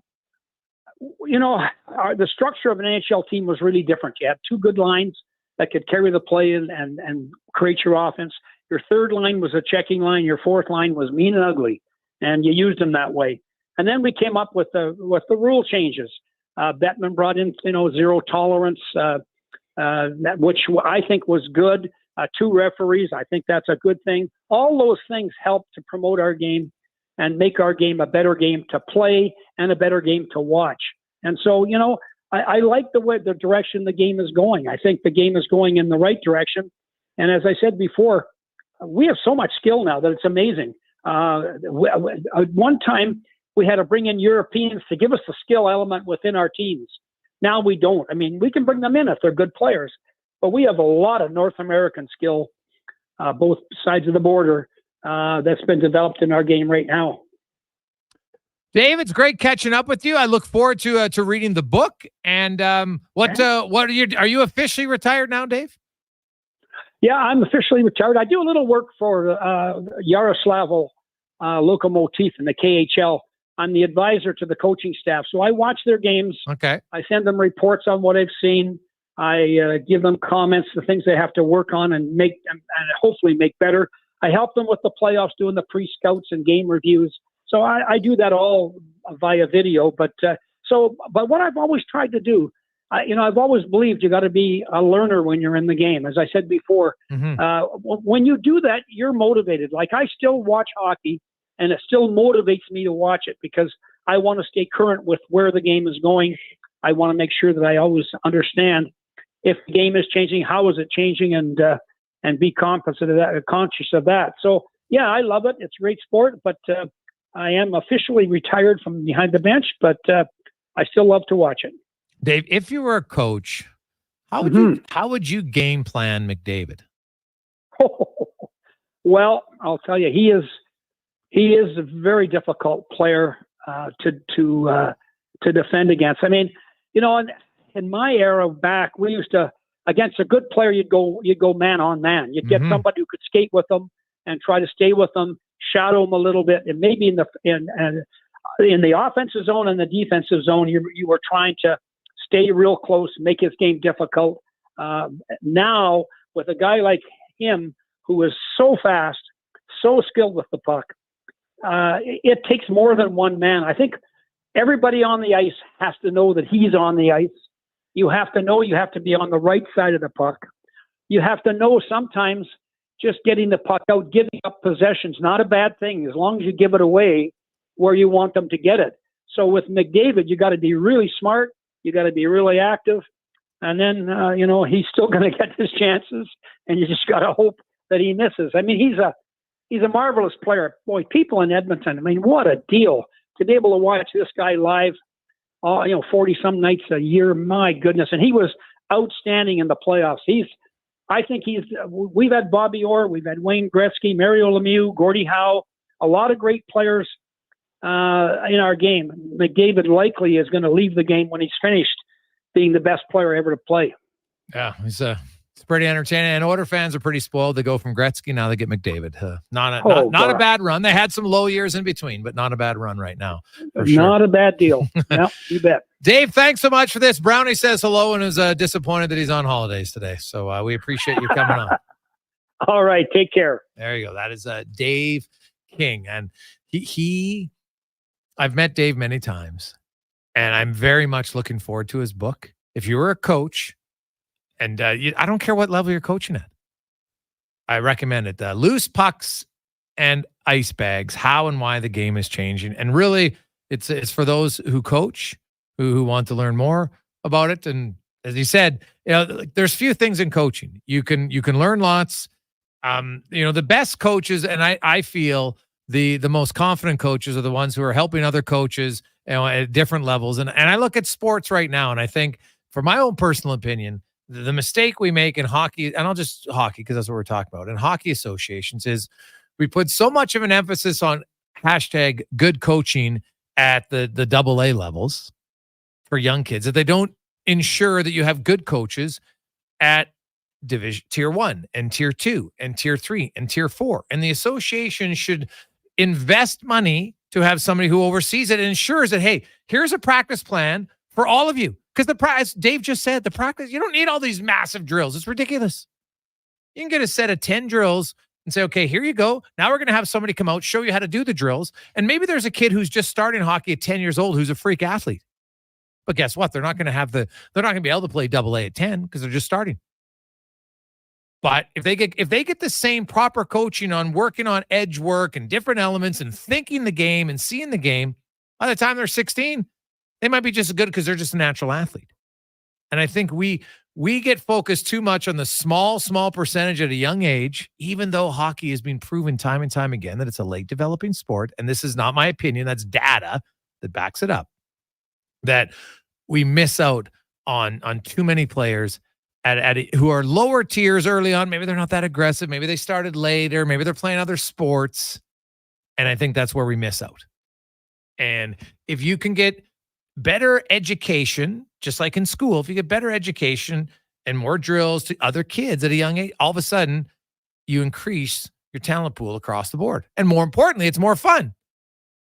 The more kids who play the game because it's fun and learn are maybe likely to more stick around the game a little bit longer. It's just my 2 cents.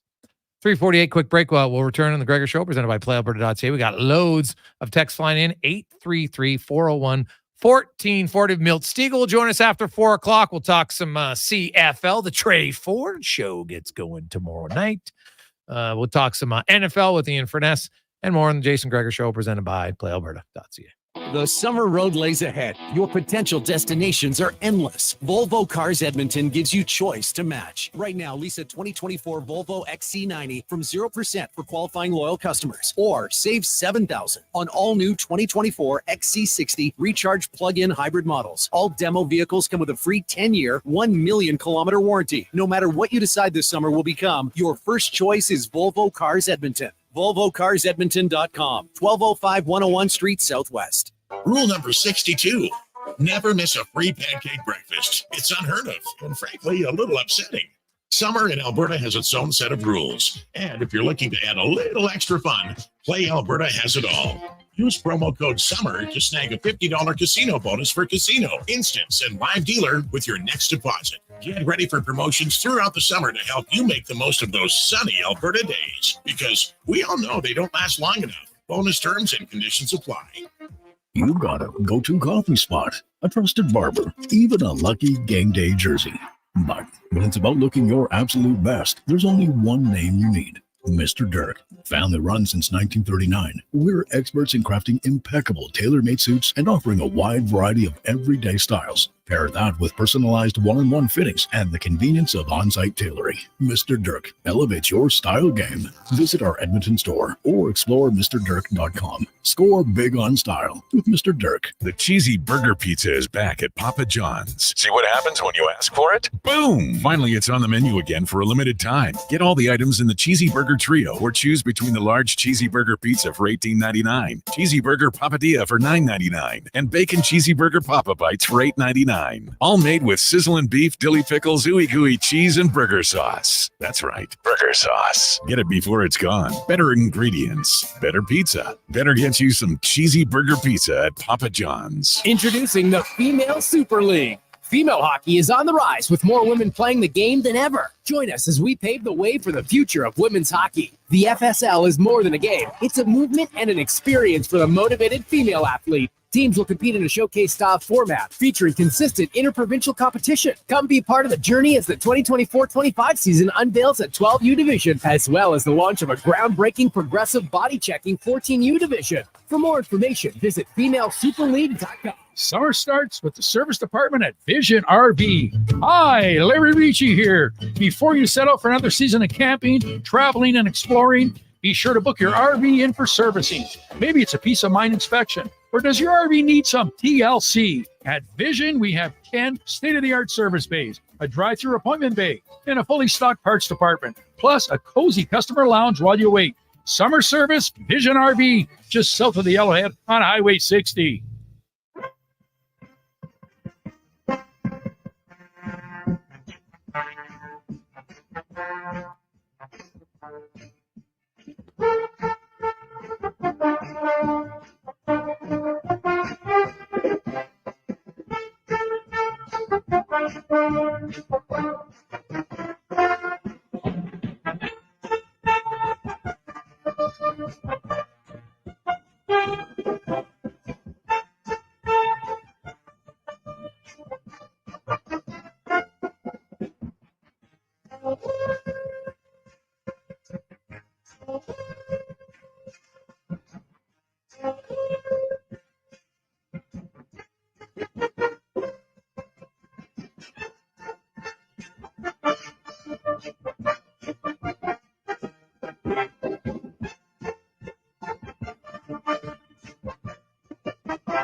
Boom. Positive Friday. How are you?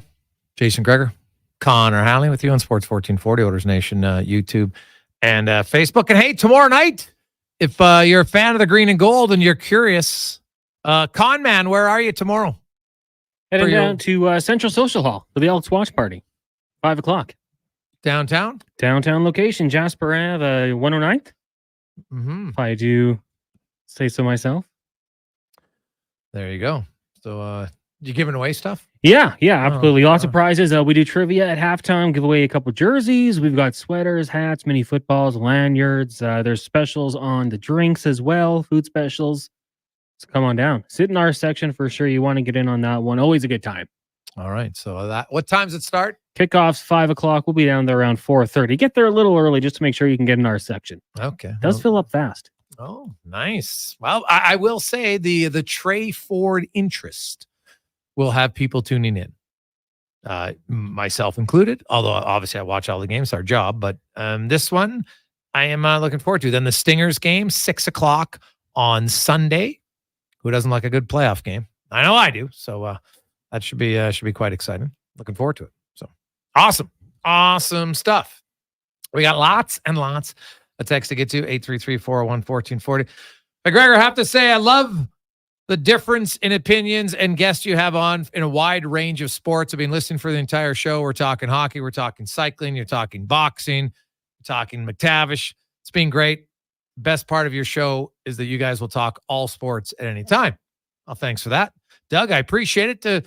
It stems from my curiosity. I love all sports. I'm not just a one sport person. Like, I understand, hey, when the Oilers are playing, the Oilers are pretty important. I totally get it. But it doesn't mean we don't mix in CFL, NFL, MLB, Major League Baseball, of course, NBA.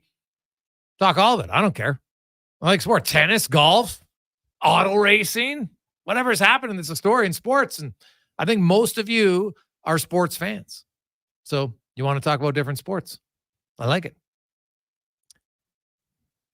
Hey, guys, do you know what time Summer McIntosh is racing tomorrow. I finally get to watch one live because it's on the weekend. Well, I do not know that off the top of my head, Steve, but Cons can look it up. It's around 12:30. Right? That's normally when the swimming finals begin, right? About 7:30 at night, local time. Not always, but my memory's being correct from earlier this week. That's usually when it starts. So it'll be in the afternoon tomorrow. Cons can check it out here, but it's 108. Oh, so okay. So the swimming ones will be starting usually around 12:30, and then so she's in at 1 o'clock just after. So there you go. I don't care. Obviously, when there's a Canadian in, I watch it a little bit closer, but I like all the races, man. Like I love track and fields on now. It's fantastic. The only thing I really want to watch the breakdancing. I'm not gonna lie. I'm always in awe of things that I have like zero ability to do. That would be one. Like even skateboarding. I'm like I tried skateboarding as a kid and I sucked with a capital S. It was just not. I didn't realize till I was older that I had real balance issues. So that's why skateboarding was not my thing.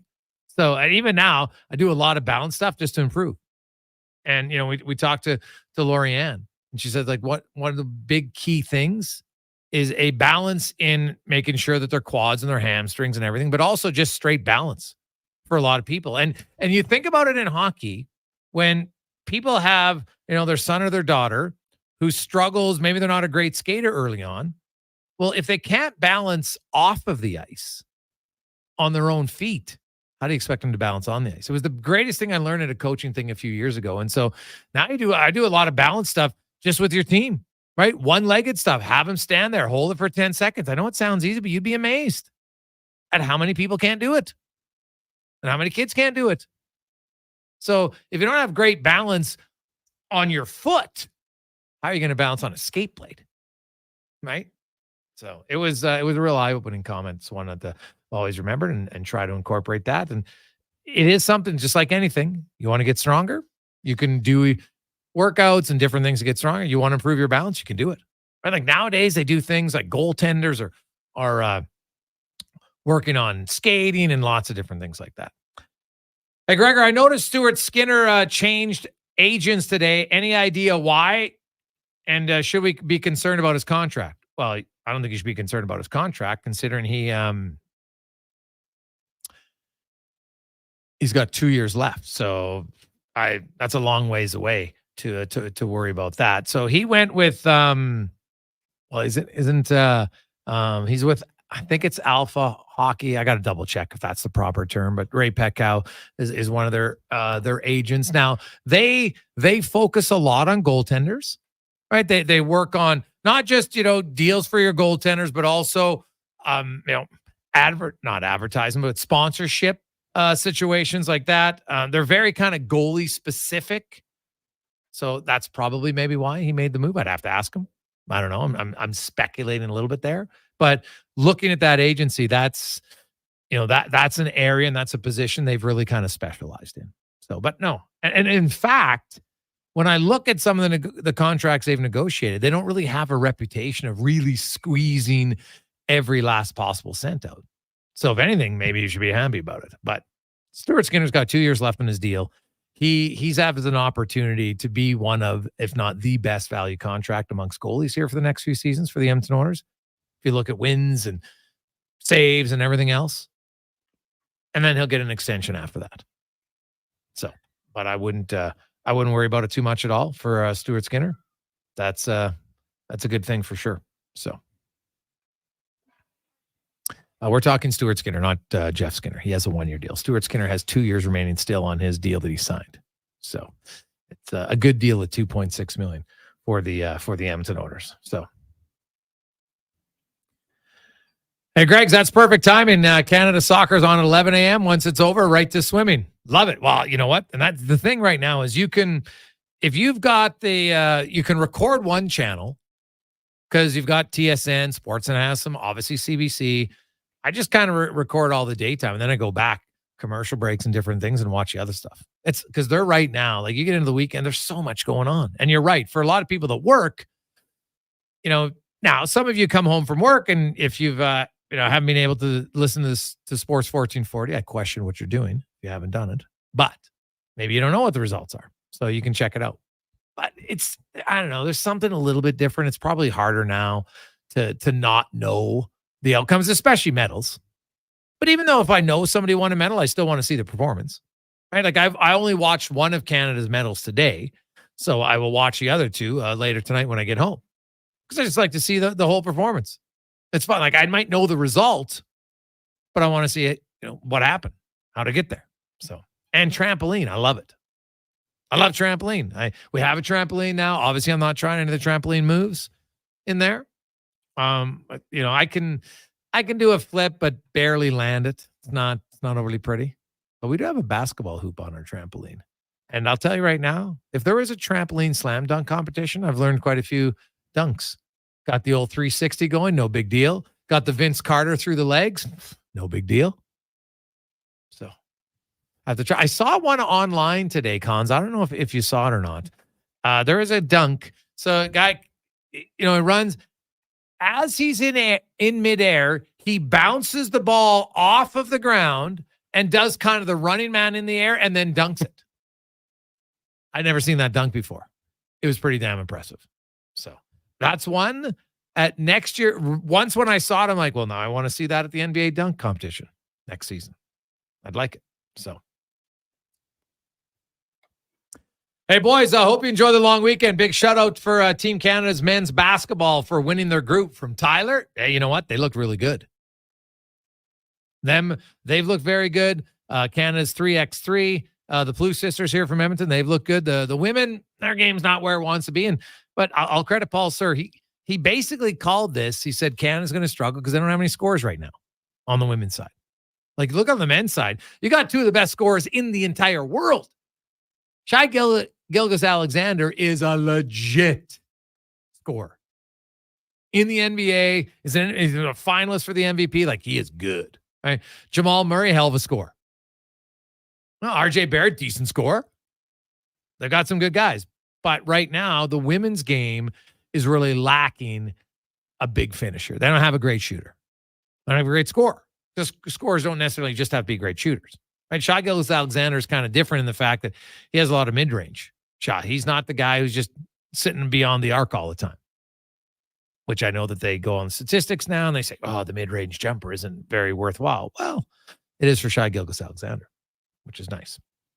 When we return, the final 2 hours of the show today, we are going to hear from Milt, Stegall, Ian Furness. We're talking some football. We got LT Spec coming by later on. A few of you with questions about the orders. It is August. So I would tell you, Oiler fans, you probably could be excited. There'll be some contracts announced during this month for the Edmonton Oilers. Now, do I think Holloway and Broberg? Yeah, maybe. Now, the Draisaitl contract doesn't impact them because Draisaitl's contract's for next season, right? His cap hit, we already know it's $8.5 million for this year. Holloway and Broberg, unfortunately for them, they don't really have a lot of negotiating power. They don't have any good stats yet, and they have no arb rights. I really don't think that that's a tough negotiation for the Oilers or them. That's just, their agents are smart. They know the business. And it's just, guess what? You play well, you'll get a big raise next summer. You'll have arb rights. You'll have lots of other things. We'll see how it goes. Let's get to the Con Man and a Sports 1440 update brought to you by Albatross Roofing. They're looking for experienced flat roofers and sheet metal fabricators. Now, you need to have experience with SBS modified bitumen roofing systems, and you can apply at roofingalbatross.ca. This is a Sports 1440 update. Canada picked up 3 bronze medals at the games in Paris, with swimmer Kylie Massey getting the bronze in the 200-meter backstroke, Sylviane Mathod winning the bronze in the trampoline, and mixed doubles tennis, Felix Auger-Aliassime and Gabriel Zabrowski get the bronze there. Summer McIntosh finished second overall in the 200 IM semis, while fellow Canadian Sydney Pickram finished 5th. Both will compete in the final tomorrow just after 1 o'clock. Mountain Time, the Canadian men's basketball team defeated Spain 88-85 to remain undefeated, clinching the top spot in Group A. Looks like they'll take on France in the quarterfinals. In the 3x3 women's side, Canada fell to 3-3 on the tournament with a pair of overtime losses to the United States and Spain, losing both games on a pair of buzzer beaters from the opposition. In the CFL Week 9 continues tonight. Hamilton hosts Montreal just after 5:30.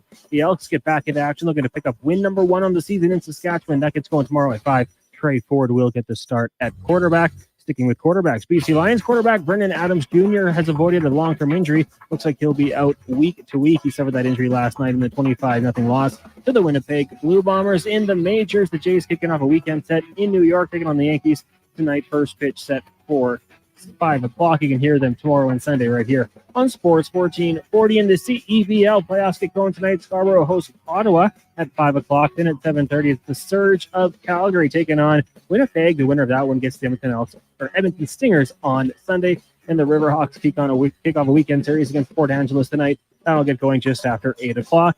Coming up in hour 3 of the Jason Gregor Show, we will talk a little CFL with former CFLer as well as current CFL analyst Milt Stegall. We'll go to Seattle Ducks and Seahawks with Ian Furness and ask 5 questions. I'm Connor Halley. This has been a Sports 1440 update. Sports 1440, Stingray Radio Station. CKJR broadcasts from West Edmonton Mall and Wetaskiwin. Download the free Stingray music app and listen wherever you go. The cheesy burger pizza is back at Papa John's. See what happens when you ask for it? Boom! Finally, it's on the menu again for a limited time. Get all the items in the cheesy burger trio or choose between the large cheesy burger pizza for $18.99, cheesy burger papadilla for $9.99, and bacon cheesy burger Papa Bites for $8.99. All made with sizzling beef, dilly pickles, ooey gooey cheese, and burger sauce. That's right, burger sauce. Get it before it's gone. Better ingredients, better pizza. Better get you some cheesy burger pizza at Papa John's. It seems the price of everything is redonkulous. So at Wolf GMC Buick, we're trying to make it easy on your wallet. We have a huge selection of GMCs with finance rates starting at 0%. Wait, did I just say 0%? I did. And why am I talking to myself? Oh boy. The prices are fantastic, selection top notch, and the vehicles, well, you already know that they're stellar. Get into Wolf GMC Buick now, just off the Anthony Henday. Wolf GMC Buick. We're making it easy. Move Water is your one-stop shop for all things water. From freshwater to wastewater, we've got the pumps and solutions to keep your water moving where it matters most. Move Water, your water solution experts. Visit movewater.ca today. You adore your Audi, value your Volkswagen, baby your Beamer. But some of that love fades when repairs take several days and tons of cash for the dealership to do their magic. Let Cochran's Automotive rekindle the flame. They'll professionally repair your import, usually in one day. Audi, BMW, Mercedes, Volkswagen, Honda, and Toyota. Cochran's Automotive will return her to mint condition. Open at 7 a.m. Let Cochran's Automotive repair your automotive air conditioning before things heat up. Cochran's Automotive, 780-452-5001. Now all sizes of premium roast coffee at McDonald's have a new low price starting at $1 plus tax for a small. It's great if you love great tasting coffee. $1 small premium roast coffee every single day. Must be McCafe. Plus tax at participating restaurants in Canada. Excludes delivery.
Just after 4 o'clock as you get set to get away for the long weekend. Maybe you're already there. Some of you take a little bit extra early break on Friday. Good for you. I love it. It's nice, as you should. You earned it. Been working hard. So hopefully you're getting away. Maybe you're just relaxing, whatever you're doing. Hope it's good.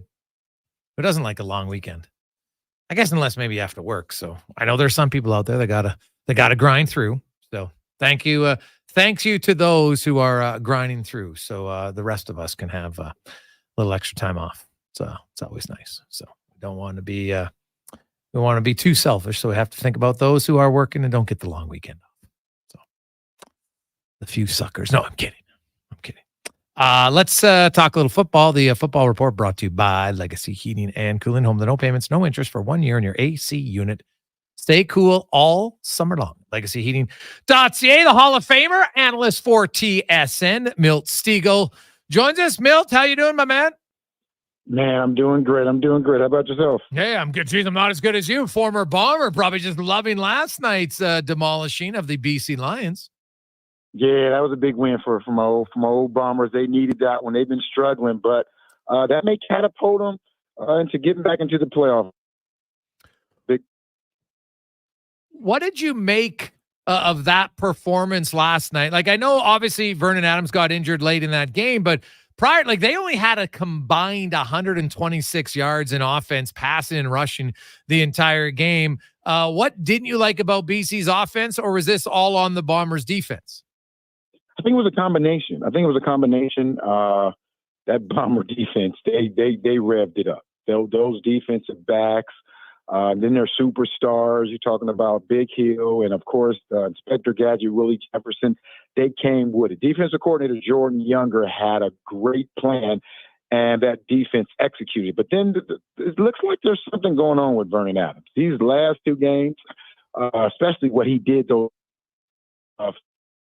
he's not looking like he's in tune, like he understands what's going on. And I know you're going to have bad games, but the way he looked yesterday, well, you don't even throw for 100 yards, and you're the MOP front runner, and your offense has been the top in the league. There's something going on right now with Vernon Adams that they need to figure out. I don't know if it's mentally or physically, but he didn't look like the Vernon Adams that we've seen early on in this season.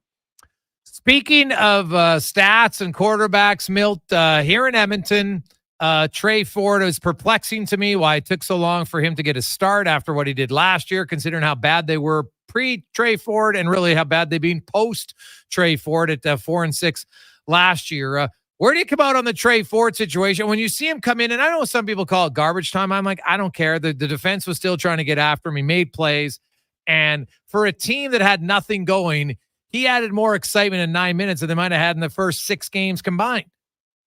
Without a doubt. And is Trey Ford the best quarterback in this league? No, it's not even close. But I've been saying this since what he did last year. He's the most exciting player in this league. His skill set is second to none. And there is no one, not even Vernon Adams, not anymore, who has the skill set he has. So it's going to be interesting to see what happens this year. You know, this guy, I'm sure he felt disrespected after what he did last year. And then you go out, and I understand why they did it, but from his viewpoint, you go out and get a quarterback after what I did. So he's going to get his opportunity right now to see what he can do. This is an important time for him. He's looking, I'm sure him and his agent are looking to get that big contract because he's free this year. So I'm hoping he goes out there and adds some excitement. From a fan's viewpoint, not being an Elks fan, I just wanted to go out there and add some excitement. Win or lose or draw, he brings something to the game that no other player in this league can bring right now. So let's hope he goes out there and has some success. Well, yeah, and it is kind of odd, Milt, because you know the Elks haven't been a good team. They're trying to get back to being a competitive team, and they haven't been one for that many years. And so you finally get a young quarterback. Everybody talks about it being the most important position. And when he's in, the offense is balanced. They run the ball. He throws it. They don't have many turnovers. They actually win 4 out of 10 games, which for them is a pretty big accomplishment. And like, I never really understood the Bethel Thompson signing in the offseason. I really didn't. He's 36 years of age. And, you know, the stats seem to prove it out. And like for Chris Jones, I had Warren Moon on the show earlier, and he felt there's few things at play. There's not enough patience in developing quarterbacks. And then he still thinks that in the CFL, there's somewhat of a stigma around Canadian quarterbacks and how they might have to prove themselves even more. What do you think? Well, Chris Jones is the guy who drafted him. He drafted him in the first round. So not questioning Warren Moon. I understand where he's coming from. They look at these Canadian guys who especially didn't play in the States, and, you know, he played in youth sports. They look at him as not being able to play against this tougher competition because they haven't experienced it yet. But Chris Jones drafted him. He wanted to play him, but he just felt that McLeod Bethel-Thompson gave him a better opportunity to win games. And not never being a GM or a head coach or a coach, period, it's hard for me to question that. Did that happen? No, McLeod Bethel-Thompson couldn't win him a game. It wasn't all on him. A lot of it wasn't on him. So I don't know if that's actually still a stigma on Canadian quarterbacks. We see Nathan Rourke. He's going to get his opportunity in the NFL. And if he ever comes back to the CFL, he's going to go to the highest bidder. So let's just hope that that's not out there anymore. I don't agree with that. Like I just alluded to, Chris Jones drafted the guy. He drafted in the first round. No one's going to draft him that early. He's probably going to be a late rounder, if not a free agent. And Chris Jones took a chance on him. So with all that being said, as I just said before, let's just hope he goes out there and as we used to say back in the day, move the crowd, and hopefully brings the crowd back to that stadium in Edmonton. It's true he drafted him, but then he also asked him to switch positions right away. So I'm not sure he ever thought he drafted him as the athlete. I'm not sure he drafted him as a QB. Looking at this, the BC situation now, suddenly maybe that opens things up for Winnipeg and maybe even Calgary. What do you make of the Riders? And without Trevor Harris, now I know he's going to be back, but what do you make of the Riders? Are they the best team in the West, or is that still up for question? I think it's still up for question. I think if I had to pick a team right now, I think I would go with them because they've been able to still have some success with a relatively young quarterback, not their superstar quarterback in, because the other elements of their team has been playing best. So if I had to pick a team right now, I would definitely have to say them. I mean, and I usually don't like to say a coach makes a difference because a coach doesn't step on the field, but what Corey Mace has done, the way he's galvanized that team and that fan base, he's doing some special things over there. So he's definitely made a difference. They have to continue playing well. I know they're trying to hold out until Trevor Harris gets back, but Shea Patterson has done a decent job. He hasn't tried to go out there and do too much. He's been trying to just go out there and make sure he doesn't lose the game. So answering your question, as I just said, if I had to pick a team, I definitely have to go with the Roughriders. Milt Stegall joins us. Milt, as a receiver who had a pretty good ability to exploit weaknesses in the defense, the Elks have been getting burnt a lot over the middle of the field. Why is it, and how can they limit that moving forward? Well, a lot of it has to do with getting to the quarterback. Yeah. You eliminate getting burnt anywhere on the field if you can get to the quarterback.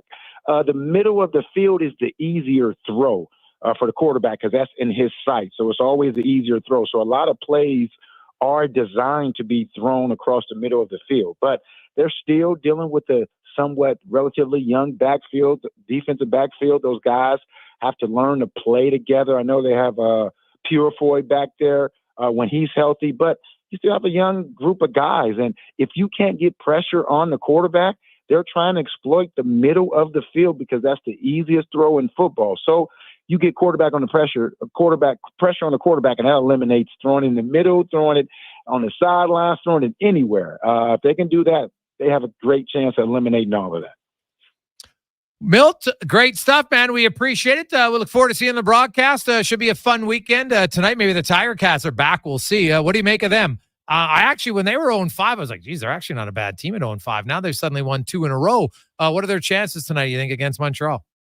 They got a pretty good chance. That defense is finally starting to pick up their play. They were really struggling those first 5 games. I think they were giving up like 34 points a game. These last 2, only 26. Bo Levi Mitchell is having a career year, but they're playing the best team in the league. I know they don't have their starting quarterback, but we saw what Alexander was able to do last week when he stepped in. So this is going to be a litmus test for these Hamilton Tiger Cats. Their next 2 games are against the Montreal Alouettes. They win those games and not only put themselves in a great position to make the playoffs, but possibly winning the East. It's going to be a great stretch run as we get closer to Labor Day, which when some would argue that's when the season really begins. So that's great. Milt, as always, appreciate your time. Have a great day. All right. Appreciate you having me on. And if you ever need a guest, I'm your guy. Take care. Buddy, I love it. For sure. You bet. That is Milt Stegall from TSN. 420. We'll continue on, but we'll still talk pigskin, just a different league as our NFL previews begin today. We will go out to a team that, are they the lovable losers? Are they going to be better this year? We'll find out next on The Gregor Show, presented by PlayAlberta.ca. Hey, Elks fans. Jackpot! Touchdown! Get on the Elks party bus for every home game at On the Rocks for only $35. Included is a game ticket, round-trip transportation, and a prepaid Coors Light. Reserve your spot now at ontherocks.com. And OTR is your go-to for every Euro Cup game. With $5.25 Heineken. Their first major trophy. It's the ultimate Football experience. Canadian or European. Only at On the Rocks. Jasper Ave and 118th. You see us working on the Yellowhead. You see us working on the LRT West project over on 104th Avenue. But what are we doing? We are GS Construction, and we're moving, upgrading, and repairing all of that underground infrastructure so that other work can go on. Things like maintaining water, wastewater, and stormwater draining services. Things you may take for granted, but definitely need. For 50 years, GS Construction has been laying the groundwork for your community. Find out more by going to gsconstruction.ca. Silent Rides is one of Alberta's premier bus charter companies with state-of-the-art motor coaches. We provide our customers with the safest and most reliable ground transportation. Our seatbelt-equipped buses have become the preferred carrier for many local sports teams, tours, corporate outings, and other various travel across Western Canada. For more information and to request a quote, contact Ted Nakamura at 780-940-0880 or visit silentrides.ca.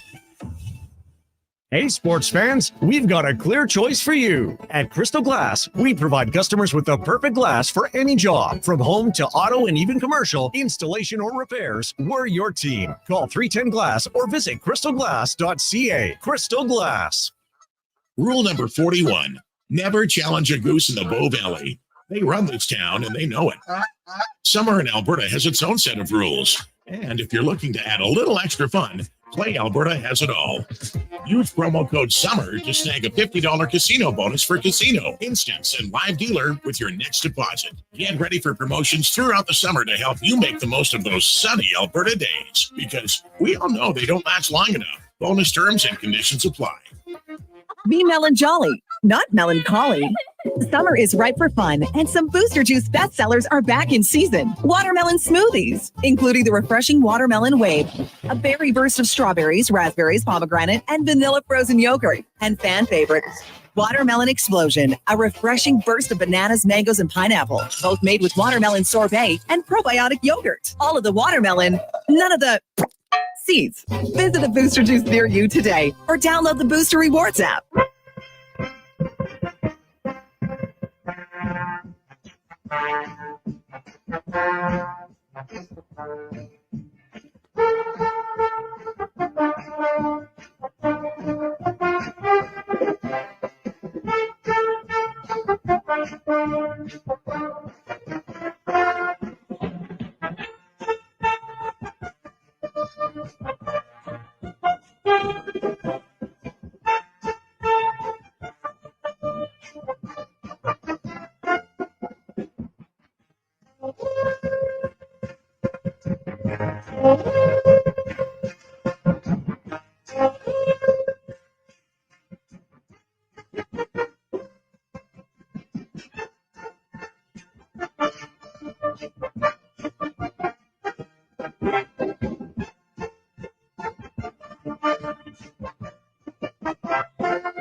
$425. Welcome back to the Jason Gregor Show on Sports 1440 Oilers Nation YouTube, and it's time to get to our NFL preseason reports brought to you by Action Electrical, where hey, they want to wish you all the best in your fantasy football. Plan ahead. Don't be like Blake. Okay, no, I'm kidding. I mean, he doesn't even play fantasy football. No chance. But what they do know is they deal in reality in solar, and they can get you great deals at actionelectrical.net.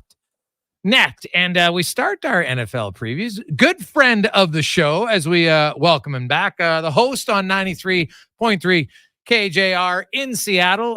Ian Furness. We've been doing this for, about 20 years now, Ian. How you doing, my man? I'm good. You just dated me and dated yourself as well. But yeah, it's been a while. Great to hear your voice, Chase. And how many people play fantasy football up in Canada? God, man, quite a few. I don't know. Okay. I would say quite a few, more and more all the time. Like, we have the Fantasy Frenzy show dedicated to fantasy sports now. It's a big deal, right? Like, you can get a lot of data on it. And it's interesting, but there's a lot of people, fantasy hockey, fantasy baseball. To me, I can't do it. Like, that's too much of a commitment. It is hard. I respect all the guys and gals who do it, but fantasy baseball is too much for me. Way too much. Daily is hard. Fantasy hockey can be hard too, because setting your lineup every day. But yeah, fantasy football down here, we talk about it all the time. The NFL is king. There's not even a close number two. And I'll tell you, it's a lot of it has to do with fantasy football, obviously gambling as well, but really fantasy football. I mean, almost every NFL fan I know plays it. It's a huge, huge deal down here. Yeah. So let's talk about the Seattle Seahawks. And, we look at their lineup, and on paper, you know what? They got some pieces. There's no question about it. What do you view as maybe the biggest off-season acquisition for them? Head coach Mike McDonald and his staff. Okay. I mean, it's maybe it's a cop-out, but just kind of a restart, and a guy that a lot of people around the NFL were targeting to be a head coach, the defensive coordinator of the Baltimore Ravens, a guy that was thought by many to be the best defensive mind in the NFL, and Seattle got him, I think, over some other teams because, frankly, it's not a rebuild. I think it's so strange how we perceive things, right? Sometimes in sports, Seattle was not a playoff team last year. No, but they weren't because of a tiebreaker. Yeah. They were 9-8. They were a 9-8 team. At one point, they were sitting a game and a half ahead of the Niners in first place in the NFC West early in the season. They couldn't sustain it. They had some injuries on the offensive line. But, he came in a pretty good situation because you're right. There was not, in terms of off-season acquisitions, they didn't have to do a lot. They got to retool a little bit with the offensive line. But Mike McDonald coming in here, fixing hopefully a defense that was just really a sieve last season at times, which was odd because there's some dudes. Like, they've got guys. And it just didn't come together for Pete Carroll. I think, in a sense, everything runs its course no matter who you are, and it was time for a change, and they made the change, and Mike McDonald and his staff, to me, are a massive acquisition, especially from what we've seen so far. Will we see any significant change in what they do offensively in their play calling? Yeah, because the entire coaching staff is new. So Shane Waldron left. He's now in Chicago with the Bears. A lot of people thought he was good schematically, just was not a good play caller. And there's two parts of the job as the offensive coordinator. One is play calling. The other part is schematics and scheme and scouting and all those things. It just never really came together for Shane in Seattle. They were hoping to get some version of what Sean McVay was running. That's where he worked before with the Rams. Just never happened. Just never took place. The new offensive coordinator is Ryan Grubb. He's 48 years old. First NFL job. He was the offensive coordinator the last 2 years at the University of Washington with Michael Penix, who was a Heisman finalist and arguably maybe the best offense in the nation last season in the NCAA, maybe in the last 2 years. Offensive line coach Scott Huff is a massive upgrade as well. Comes over from Washington. I mean, listen, there's a lot of guys that come from college that don't have success in the NFL, both head coaches and coordinators. But I think Ryan Grubb will be a success. What we saw him do at Washington, at Fresno State before that, at Indiana, this guy's the real deal. And I think with the pieces he has in place and a quarterback and 3 high-end receivers, he's going to be pretty good. You look at them, and last year, as you mentioned, they were close defensively. Do you where do they have to improve in your eyes defensively? I know the coaching staff's there, but just from a player standpoint, is it more pressure up front? They need to be better coverage. Where do you see defensively as the main key guys on the field need to be better? Well, they got to be better up front. That was a big problem last year. They were giving up too many yards per carry, too many yards per rush. A lot of it took place after Uchenna Nwosu. They're one of their edge players. They call him a linebacker. Most people would look at it and say he's a defensive end. But when he went down, he tore a pectoral muscle, I think it was, and he was lost for the season about 4 or 5 games in. and everything changed on the defense after that. It just they were unable to set the edge on the outside. Guys that they had paid big money to, Draymond Jones being one, and others, they just didn't perform up. They pass rushing wise, they were okay. They weren't great, but they were kind of middle of the road, depending on which metric you want to look at. But they just couldn't stop the run. Teams were having third and short all too often. But Nuosu leaving was bad. They drafted Byron Murphy the second in the first round out of Texas.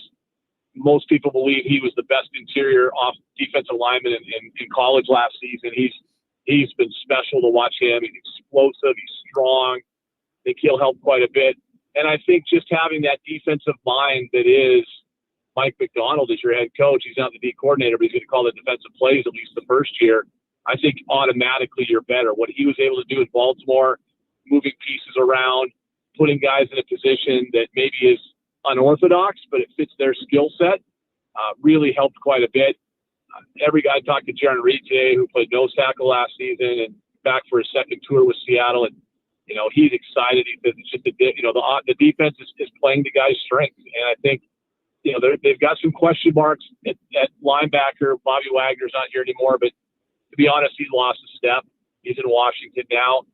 Jordan Brooks is in Miami, so they got Dotson and Baker, two new guys playing linebacker. But I think the defensive line will do a good job of keeping those guys clean. They'll play downhill, and the secondary is elite.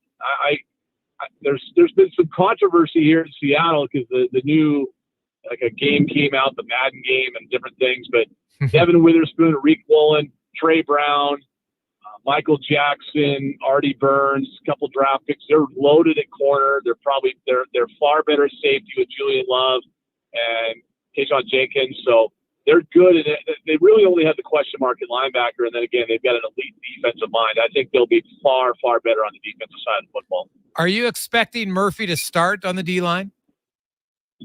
Well, the way they'll do it, it's a rotation. Okay. So, they'll have three roughly interior defensive linemen, 0 tech, a 3 and a 5, depending on what they do. But they'll have three what they'll call defensive linemen rotating in. He'll be part of a rotation. Murphy, Draymond Jones, Jaron Reed, Leonard Williams. Those guys will all be kind of in that mix. And then they've got guys on the edge like Nuosu, Boye Mafe, who had a breakout season last season. Derek Hall is going into his second year. Darrell Taylor. So, that if you want to look at it as a 5-man front, there's probably 10 guys that'll be in that rotation on that 5-man front. Some are listed as defensive linemen, some are listed as linebackers. It's just football's turning into hockey. We want to make it more complicated. Let's just that's how it is sometimes. And so, but basically 5 defensive linemen. 10 or so guys will rotate. He'll get plenty of snaps. Ian Furness joins us. We're talking Seattle Seahawks. Ian, if you would have asked many people, after watching him in the Jets, they would have said there's no chance he's going to be a consistent quarterback. It just shows you how hard a position it is, and sometimes it just takes guys more time. Like Geno didn't have the biggest numbers if you just look at like yards or anything like that, but he's very efficient. In Geno Smith, can he be could his numbers increase, do you think? Can he be a top 10 guy when it comes to passing yards this season? Yeah, he could be. I don't know if he will be because, every team says the same thing. We want to control the line of scrimmage, run the football, blah, blah, blah. We compete, blah, blah, blah, right? Yeah. They all say the same thing. Yeah. But, but running the ball you can say you want to run the football. That sounds great. That's a good football term. And, you say, hey, we're going to run the football. We're going to establish the run, blah, blah, blah. Yeah, be physical, smash mouth, blah, blah, blah. That's great. But if you don't have the dudes, if you don't have a guy that's in the backfield that can do it, then it's silly talk. Well, they have a guy, Ken Walker. And when healthy, I think he's a top 5 running back in the NFL when healthy. Worse, he is a top 7 or 8 running back in the NFL with healthy, but he's good. He is a make you miss, and he makes the first guy miss. He's got second level speed, and Ken Walker is elite. And they're going to want to get him going. If the offense, it all comes down to the offensive line. That's a cliche, but it's really accurate. They've got to be better up front. I think they will be with Huff as offensive line coach. I think they will be because their center should be better. The left guard will be better. the tackles were both hurt all of last season. Charles Cross and Abe Lucas, the left tackle, right tackle, respectively. They were hurt all last year. I think they played maybe 3 games total together, full games together. And those guys will be better up on the tackle. Lucas is still sitting out training camp. They hope he's ready for the regular season. Cross has been healthy and looking sensational. So they'll be better up front. But back to Gino, yeah, I mean, he's capable of doing that. He's got one of the better arms of the league. Like, the ball just comes off his hand. It spins different. Like, he's just watching him in practice. You don't have to be a football savant to say, wow, that guy just looks different throwing the football. DK Metcalf, Tyler Lockett, Jackson Smith and Jigba, that threesome is arguably as good a threesome as there is in the NFL. Somebody did a metric the other day that said Chicago's was. Well, Chicago's got one guy, Keenan Allen, that's never healthy. The other guy, Rome Odunze, who's a rookie, and DJ Moore is, to me, kind of just a dude. So I take these 3 guys over most. Maybe if you want to include Kittle, not San Francisco, with Ayuk and Samuel and Kittle, but they're right up there. But you're going to say, well, like all these bouquets you're throwing in, what the hell? Why were they? Because they couldn't block anybody, Jason. They absolutely couldn't block anybody. And Gino felt like he was running for his life half the time last year. So I think with the Grubb offense was interesting in Washington. If you watched it at all, watch the Huskies, they really pushed the ball down the field. Yes. Michael Penix Jr. they really, really drove it down the field. Gino and Penix are very similar. Ball flies out of their hand, great elite arm talent. The thing is that Washington had the best offensive line in the country last year. They call it the Joe Moore Award, and they gave the Huskies that last season. But he was really conservative in terms of his pass protection. In other words, he'd always keep an extra guy in to keep Penix clean. So we'll see if he does that in the NFL, Ryan Grubb, the offensive coordinator, that is, because we thought maybe it was because Penix had some injury issues. They're really protecting him. But, if they keep an extra guy in, they feel like they've got guys in JSN, Lockett, and DK that can win one-on-one battles. Ian Furness joins us talking Seattle Seahawks. And I don't know how much of the game you watched last night, but what's your thoughts on the new kickoff setup and the overall rule changes this season in the NFL? What do you expect? I watched enough of it to see that. I wanted to see what that looked like because, during our shows and stuff out here in our coverage, we've talked to a number of Seahawks players that will be involved in the return game coverage or the actual return guys. And everyone's kind of waiting to see how it plays out. There's no tape to study. Nobody knows what other people are going to do, how the blocking assignments are going to work. I liked it, to be honest with you. I'm old school. I mean, I'm one of those old people that, I think that, we can still put the red line back in hockey and take ring board ads off and whatever. I'm old. I got all that stuff. But kickoff should be a kickoff. Field goal should be a field goal. But watching it last night, Jason, I liked it. Yeah. I think that you're going to see, and here's what I liked about it. There's a skill set involved with the return man.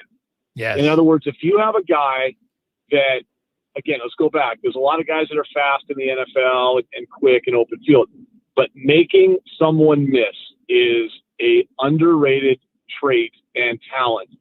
And if you have I think for the most part, you probably look at using a running back there maybe, or a bigger wide receiver. And the other fun part is it's inherent on the kickers to get it in that zone, right? Because you don't want to necessarily put the ball at the 30. But I think it's going to lead. I think we're going to see a lot of big plays. We're going to see more returns for touchdowns. We're going to see bigger plays, and we're going to also see some guys that maybe make some mistakes and cause some turnovers. So I think it adds to the excitement of the game. I think it's going to be fun. Yeah, and I know it's early as preseason, but I was like, "Ooh, this looks like there could be a little." Because the one thing the CFL does way better is their special teams games are more exciting. And you know what, you got better if you got. Quicker athletes, and let's see it, right? Like I want to see more Devin Hesters is what I would say in the NFL. That would be good. Yeah, no, I think that's a big key. Like I know Seattle's looking at they've got a guy Laviska Shenault Jr. on their roster. He's from Colorado. He's a high draft pick. Never really panned out the last 4 years in the NFL. Bounced around, had a lot of injuries, but he's a big wide receiver. He's 6'1", 6'2", about 220. He'll play out of the backfield in that offense at times. I think I'm assuming he's on the roster.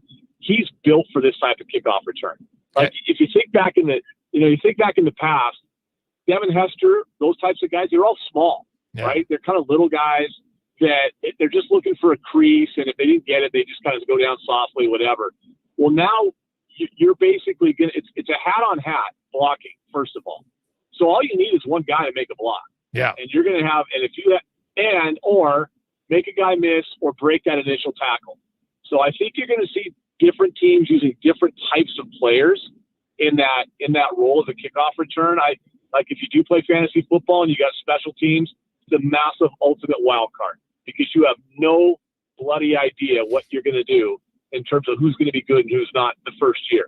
You'll find out in the first 5 weeks, but the first year you're like, oh man, who's the Devin Hester of this kickoff? I guess is what I'm trying to say, Jason. Yeah. Who is that guy? We don't know yet, but I think it's going to be a guy that's a bigger wide receiver or a bigger former or current running back. That's going to be kind of the guy you want back there. Okay. Awesome. Do you see Seattle as a playoff team this season? I do. I think as a wild card team, they're not going to win the division. San Francisco's still head and shoulders, but Aaron Donald leaves the Rams. I think that takes them out of the mix. Green Bay, Detroit are going to battle it out in the NFC North, but no one else there is a factor. I know there's some people in love with Chicago. I get it, but rookie quarterback and he didn't win anything at USC. Yeah. So I don't know.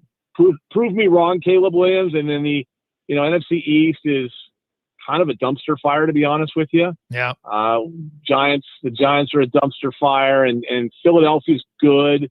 Cowboys will fall flat. They always do. That's just death taxes and Cowboys disappointing people in the States will come into play. They're the Toronto Maple Leafs of the NFL. They just are. Like, everyone's going to give them a lot of love, and if they get to the playoffs, they'll get knocked out, probably in some sort of heartbreaking fashion that the rest of the country will laugh at. And then, the NFC South isn't very good. So, yeah, I think they're a playoff team. I think they're a wild card team.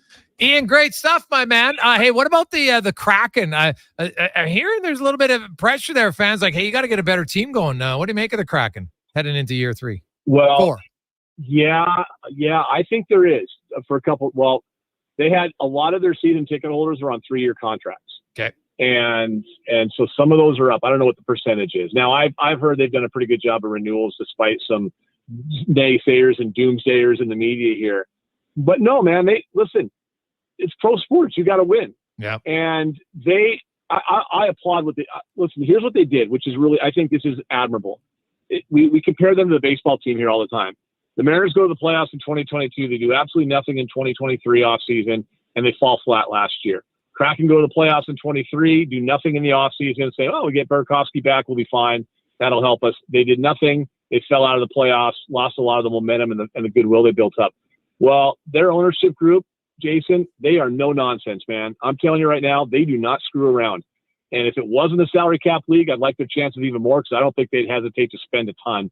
But they went out, and we could, I'm sure you and Frank and other people have argued about it, but they spent money on Montour. They spent money on Stevenson, and they fired a coach who hadn't even started his extension in Dave Haxtell, promoted Dan Bilesma. They did not stay complacent or content, and I don't think they ever will. I think their goaltending is good enough to carry them. They need some guys to step up.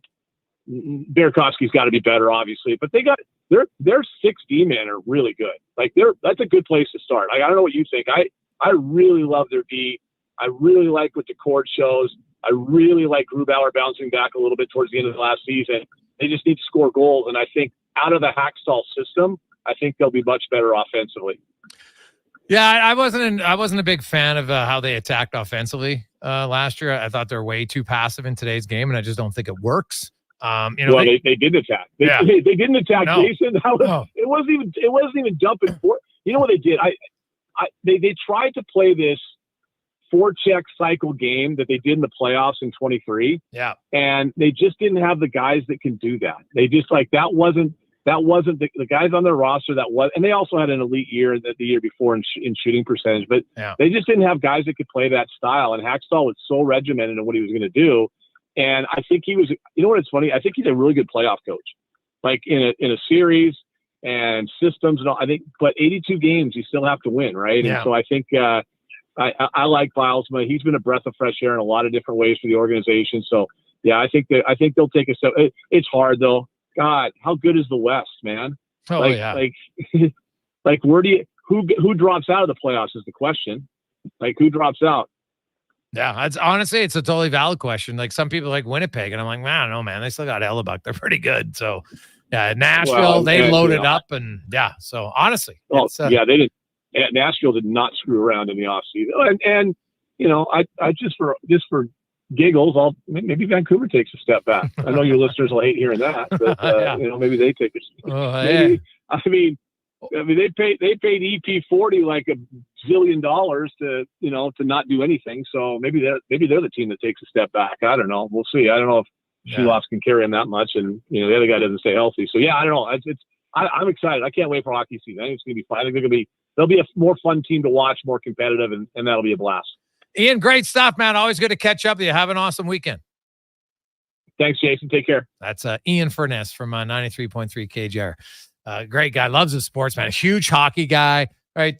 Going way back he used to do the play-by-play for the Seattle Thunderbirds. So, man, he loves hockey. Was super pumped when they came back to Seattle. Well, not came back, but the NHL came to Seattle, and obviously knows his football. And I'm very interested. I don't know how many of you, and we'll get to Con's thoughts on it, but I know it's only one game, but the changes are exciting for me on special teams in the NFL. Yeah, I mean, they had to do something, right? The kickoff became a dead play. It was just going through the end zone. It's a waste of time. Yeah, it literally was not happening. Nothing was going on. So this is a really cool rule that they did. For those who don't understand, the ball has to land in the kicking zone. So between the goal line and the 20-yard line. If it's short, you get the ball on the 40. If you kneel in the end zone or let it bounce through, it's on the 30. So it's really the initiative to try to get the teams to return the kickoff, get that back into it. Like you said, the D'Angelo Halls, the Devin Hesters, the great kickoff returners. Darryl Green, I believe, was a pretty good kick returner back in the day. Dude, prime time. You had these guys who could return the ball, and it was must-watch TV. Joshua Cribbs for the Cleveland Browns for a long time. We want to get that back into the game. So I really like that the NFL is moving along here and trying to, make the changes where they can, because, we know sports hesitant to make moves sometimes. This was a pretty big one for the NFL, and I'm glad they did it. I think we're all going to really enjoy it. And you even saw some stuff in the offseason. Remember Justin Reed for the Chiefs, Gregor, safety, but he could boom the ball. They talked about potentially having him do kickoffs, because then you get another tackler. Like, it's just another wrinkle to the game. It's kind of cool. Quick break. We'll come back. We got 5 questions and more on a busy Positive Friday edition of the Jason Gregor Show, presented by PlayAlberta.ca. What's cracking at Cattail Crossing? Every Friday after 4 p.m., it's 9 and Dine Fridays. Includes golf for 2 with a power cart at Cattail Crossing and a $50 food voucher at Out of Bounds Restaurant. Only $119.99. Tea times can be booked at cattailcrossing.ca. The summer road lays ahead. Your potential destinations are endless. Volvo Cars Edmonton gives you choice to match. Right now, lease a 2024 Volvo XC90 from 0% for qualifying loyal customers, or save $7,000 on all new 2024 XC60 recharge plug-in hybrid models. All demo vehicles come with a free 10-year, 1 million kilometer warranty. No matter what you decide this summer will become, your first choice is Volvo Cars Edmonton. VolvoCarsEdmonton.com, 1205 101 Street Southwest. Does the heat and smoke have you thinking about air conditioning? Get an AC, furnace, duct cleaning, or water purification system from Modern Air and Water, your Lennox premier dealer with a 12-year parts and labor warranty. Visit modernairwater.com. Now, all sizes of premium roast coffee at McDonald's have a new low price starting at $1 plus tax for a small. It's great if you love great tasting coffee. $1 small premium roast coffee every single day. Must be McCafe. Plus tax at participating restaurants in Canada. Excludes delivery. It's the Brick's 53rd birthday bash, and you're invited to join us. We're kicking off the celebration with fabulous 5-day deals from Thursday to Monday. Take up to $920 off sofas and sectionals. And all week long, check out amazing deals in every department, like up to 25% off dining and bedroom furniture. Buy more, save more. Up to $300 off select major appliances. Some exclusions apply. See in-store for details. The Brick, saving you more. Hey Edmonton, it's Jordan Baker, coach and general manager of the Edmonton Stingers. Come cheer us on at our home playoff game this Sunday at 6 p.m. at the Edmonton Expo Center. It's our last game here in Edmonton this season, so come experience the thrill of Stingers basketball. Edmonton's most affordable, family-friendly excitement. Tickets start at just $20 and parking is free. Plus, enjoy our $5 food and drink menu. Get your seats online at thestingers.ca or Ticketmaster.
We continue on. Jason Gregor, Connor Halley, Sports 1440, Oilers Nation, YouTube, and Facebook, as it's time for 5 questions brought to you by The Brick, where you can celebrate The Brick's 53rd birthday in style. Fabulous deals in every department. $400 off flat screen TVs, so you can watch all the Olympics in style right now at The Brick and thebrick.com. It's time for 5 questions on the Jason Gregor Show. All right, Jason, question number 1. Bit of a random one for you, but let's look at to next season, a little prediction time. How many points do you think the Edmonton Oilers will finish with next season? Ooh, that's a good question. It's got to get some Oilers talking, of course. I think the Oilers' drought of winning their division will end this coming season. I think the fact that they have, as they go deeper in the playoffs, they're always starting on the road. They don't like that.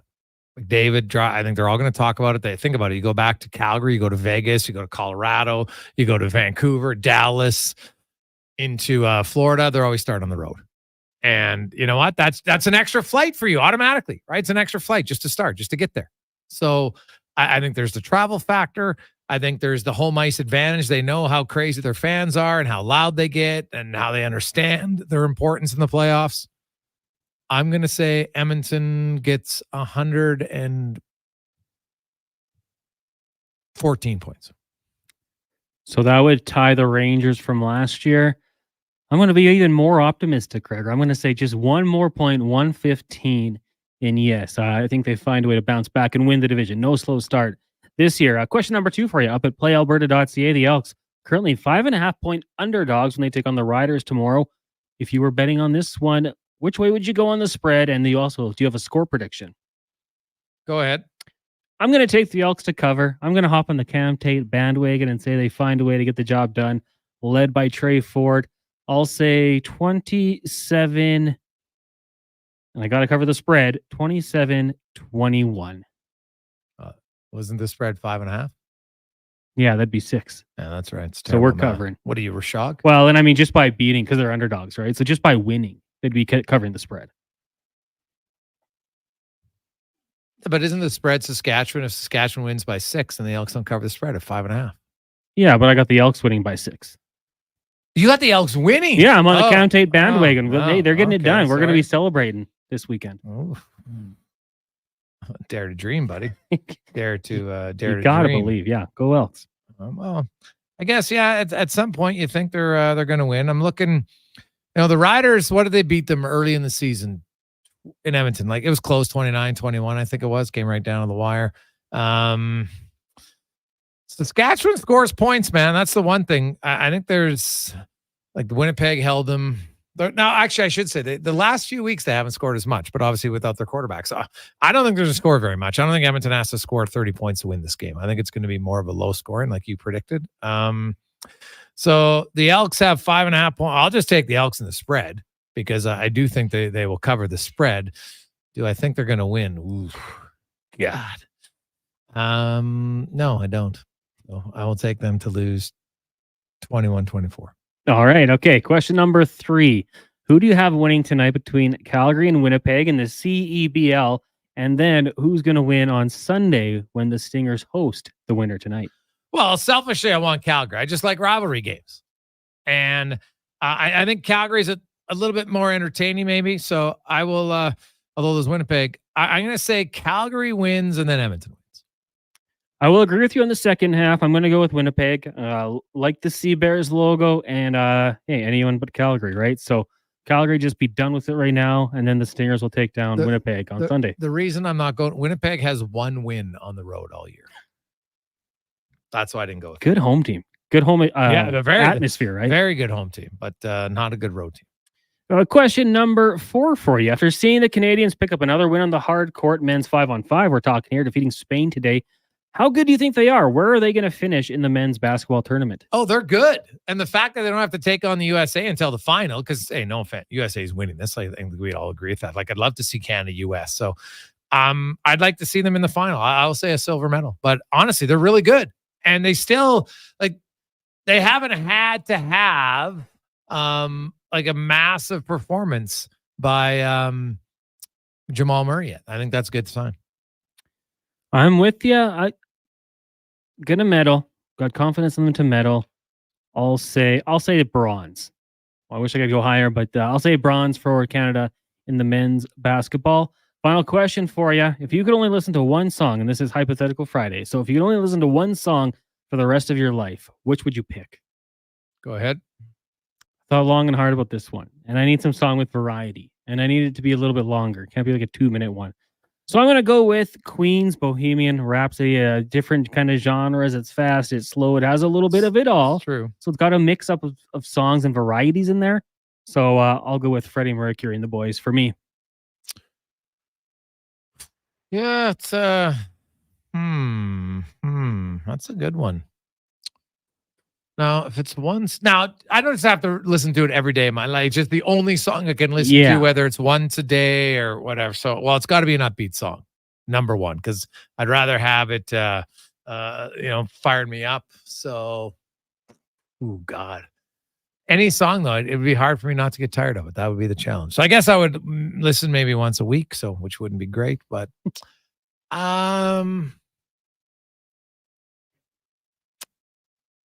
probably gonna go It's a Wonderful World by Louis Armstrong. Good song. That'll be my song. It's got a great voice, pretty upbeat song, pretty probably reminds you of, you know what, hey, things as bad as sometimes people want to claim they are, they're still pretty good overall. So I will go with that. I like it. Yeah. So nice. 4:58. Hey guys, did you happen to see a post online talking about the 16-ounce beers at all NFL stadiums? Do you know what a 16-ounce beer costs at Edmonton? I'm curious. That's a good question. 16-ounce beer in Edmonton. Do they even sell 16-ouncers? Isn't it normally just a pint or a beer? Do we have 16-ouncers here? Or is it 20? But the NFL average is basically $10. American though. So I guess you have to consider that. The most expensive beers, according to Warren Sharp, are Miami, Washington, and the 2 New York teams at 11 bones. And then the cheapest, Baltimore, Cleveland, and Arizona at $8.13. Seems like a weird price, $8.13. Is that before tax? So that's according to Warren Sharp. Now I have no idea how accurate that is. I'm going to go off him. I'm going to assume he took some time to look it up. But hey, Bies, why wouldn't you just play the Brass Bonanza? Well, you know what? There is no lyrics to it. You're right. That part wouldn't be boring, and it gets you fired up. I could probably do that. And I love the Brass Bonanza, and I listen to it multiple times, once a week. I probably listen. Now, I know some of you listen to the whole show start to finish, so we're close. There's a few of us that listen to every break on Friday, and the Brass is coming in. I like it. But I only get it in snippets. I don't get the whole song. If I guess probably put all the time we play, it might be worth of one song. But I don't know. I guess I'd want some lyrics, and I love the Brass. But I'd have to have some lyrics in a song because I can't sing along to the Brass. I can hum.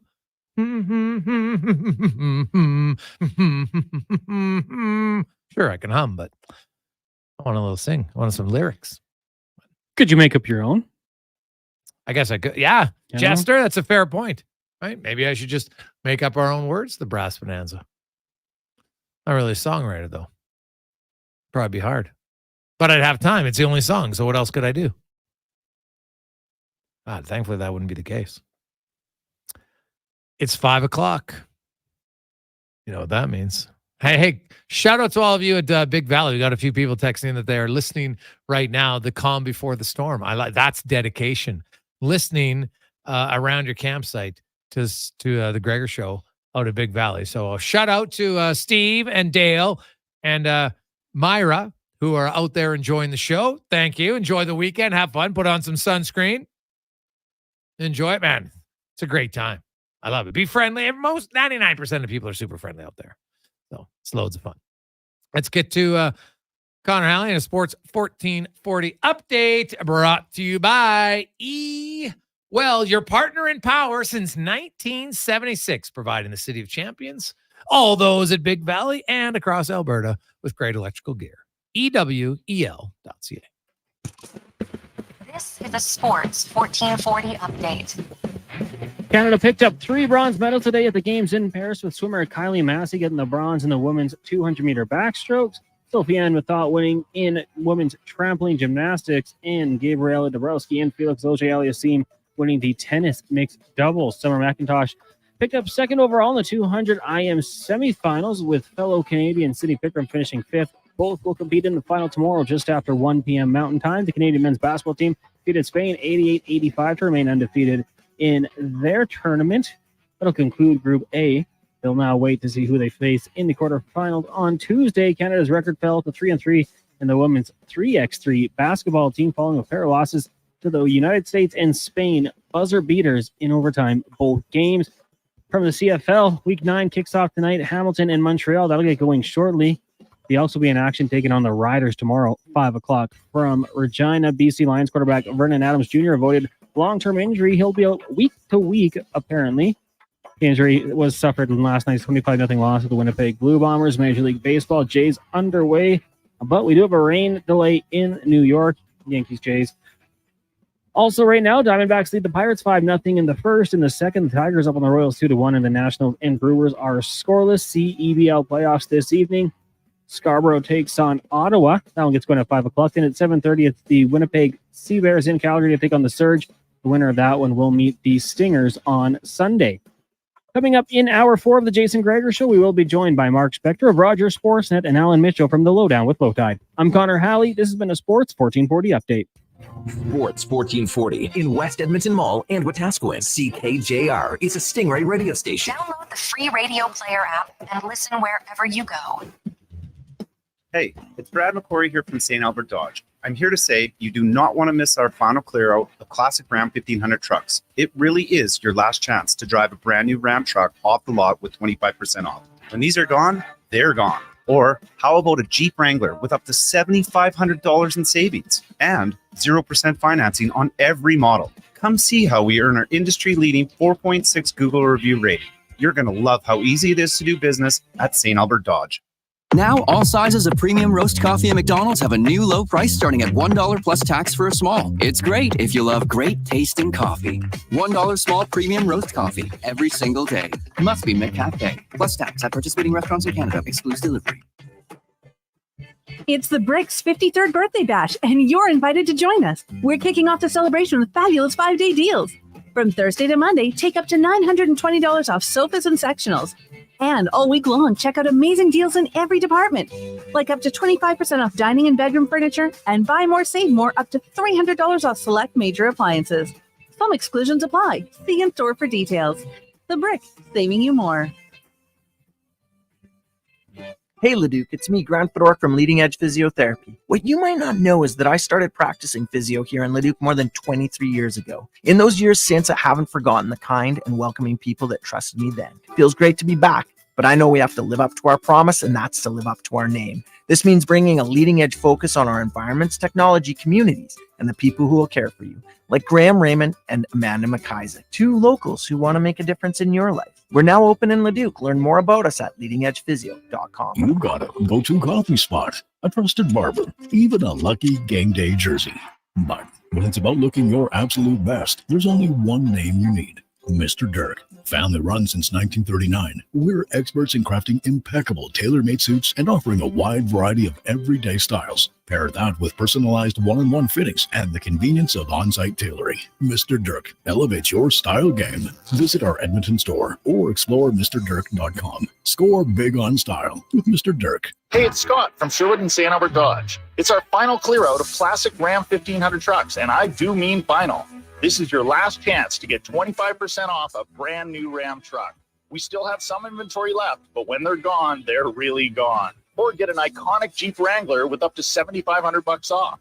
0% financing available on every model. And we have a couple of the rare 500 horsepower 392 Wranglers in stock now. St. Albert and Sherwood Dodge, Edmonton's best rated Ram and Jeep dealers. I'm Rick Showers from No Bull RV. Anything that's exposed to the elements or has moving parts needs regular maintenance. And when you consider an RV, well, it falls into both categories. Lots of moving parts and sitting out all the time, which is why we hire the best RV technicians in Alberta to come work here at our new, bigger store in Leduc. Noble has giant indoor service space that can hold the biggest RVs in the world.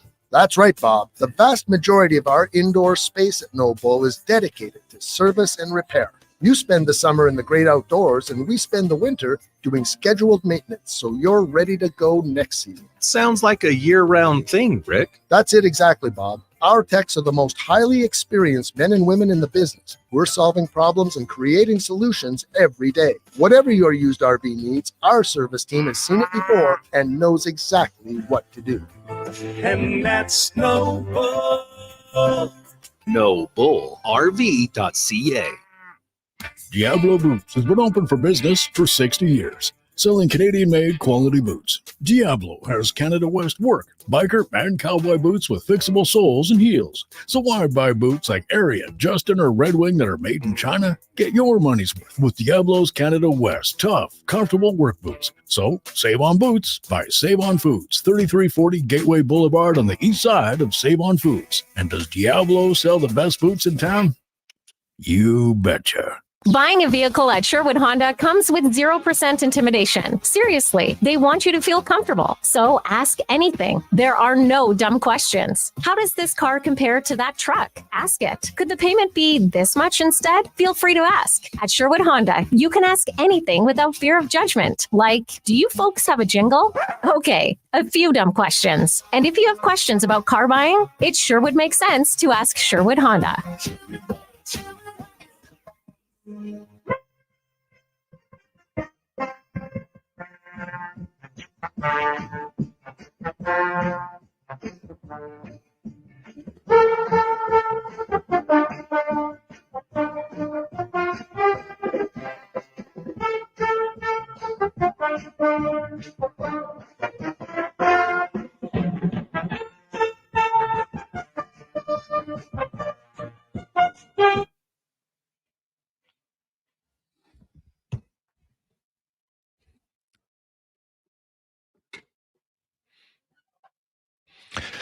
Just after 5 o'clock, Positive Friday. How are you doing?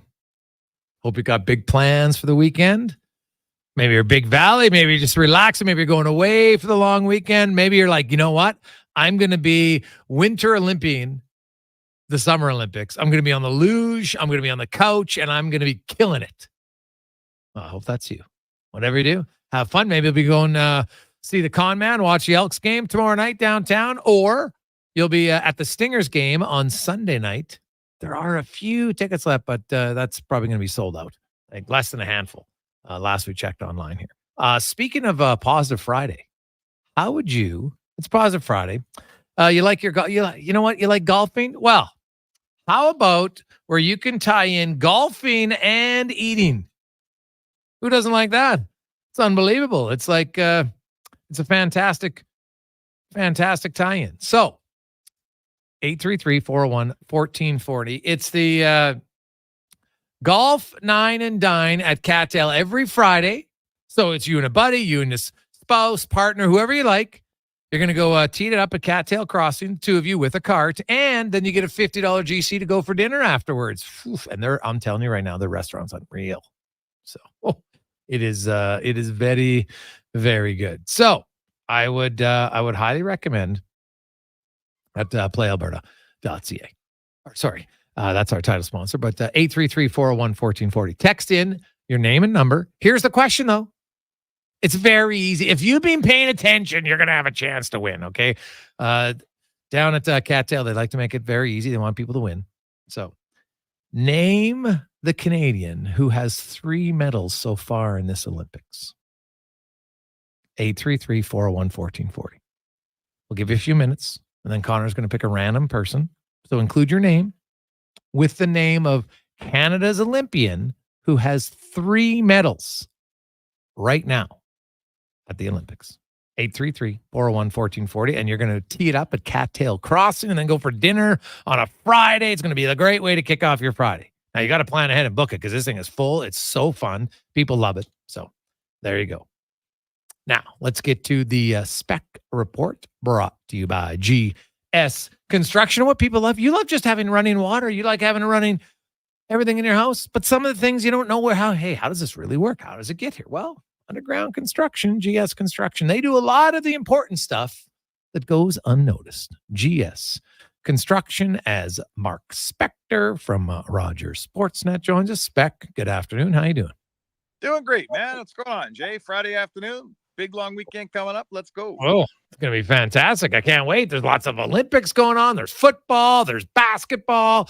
It's a long weekend. Going to be outside. Weather's supposed to be all right. Mixed in a little rain to cool it off. So should be perfect. 3 medals today for Canada. It's up it to 11 in mixed tennis. We got the bronze. You, of course, had the trampoline bronze, another bronze in the pool. In the backstroke, Massey, that's her 5th Olympic medal in her career. Spec, where do you come out on trampoline? Do you watch it? Like, I'm telling you, like, I love watching it. Like, it's like when I think of trampoline to where it was when we were trying to double bounce guys, over the fence when there was trampolines with no other guards and the mesh they have now, to this massive trampoline and the stuff they do on it's mind blowing. It is. I was in Sydney and I covered Karen Colburn. I believe it was Sydney. Yes. And I believe it was the first year they had trampoline. And I walked in there thinking, oh, man, who assigned me to go cover trampoline? And I watched it and I was like you. I was like, holy man, this is crazy. Yeah. I mean, I'm not saying it's better. I mean, everything's better live. When you see how high off the mat they go and, to all the stuff they do, it was one of those sports where I thought walking in, oh man, this doesn't sound like much fun at all. And I thought walking out, this was awesome. So I watched it today. It was a really good event. Our girl gets a bronze medal. And it was kind of sad. The Chinese girl had a chance and really blew it at the end. That's the dark side of the Olympics, right? For every winner, there's someone who should have maybe won and didn't. But good for Canada anyhow. Yeah, it's, it's what's great is it's a learning experience to show people, you know what, like, yeah, you lose and it's heartbreaking, but you're not dead, right? Like, sports can toughen you up a little bit, add a little grit to your life at times. Like, no one wins, you're going to lose. And I don't care, you lose in a tournament, whatever it is at whatever age. And it's heart wrenching. I think most people remember some of the tournaments they lose. Although I think most people as kids, you get over it much quicker. And you remember more of the tournaments you won. Right. It's funny. At the NHL level, they remember we had Craig McTavish on earlier, Spec, and he talked about the loss in 2006 more than he talked about the win. So it's funny how at that level, you remember the losses more. But I think as young kids, most people remember their wins and the big wins, and they do the losses. Oh, for sure. I mean, listen, there's a lot of levels here. Like, you're right. I'm with Sports Central, and our whole raison d'etre is getting kids to play sports so that they can experience what you're talking about. Learn how to win.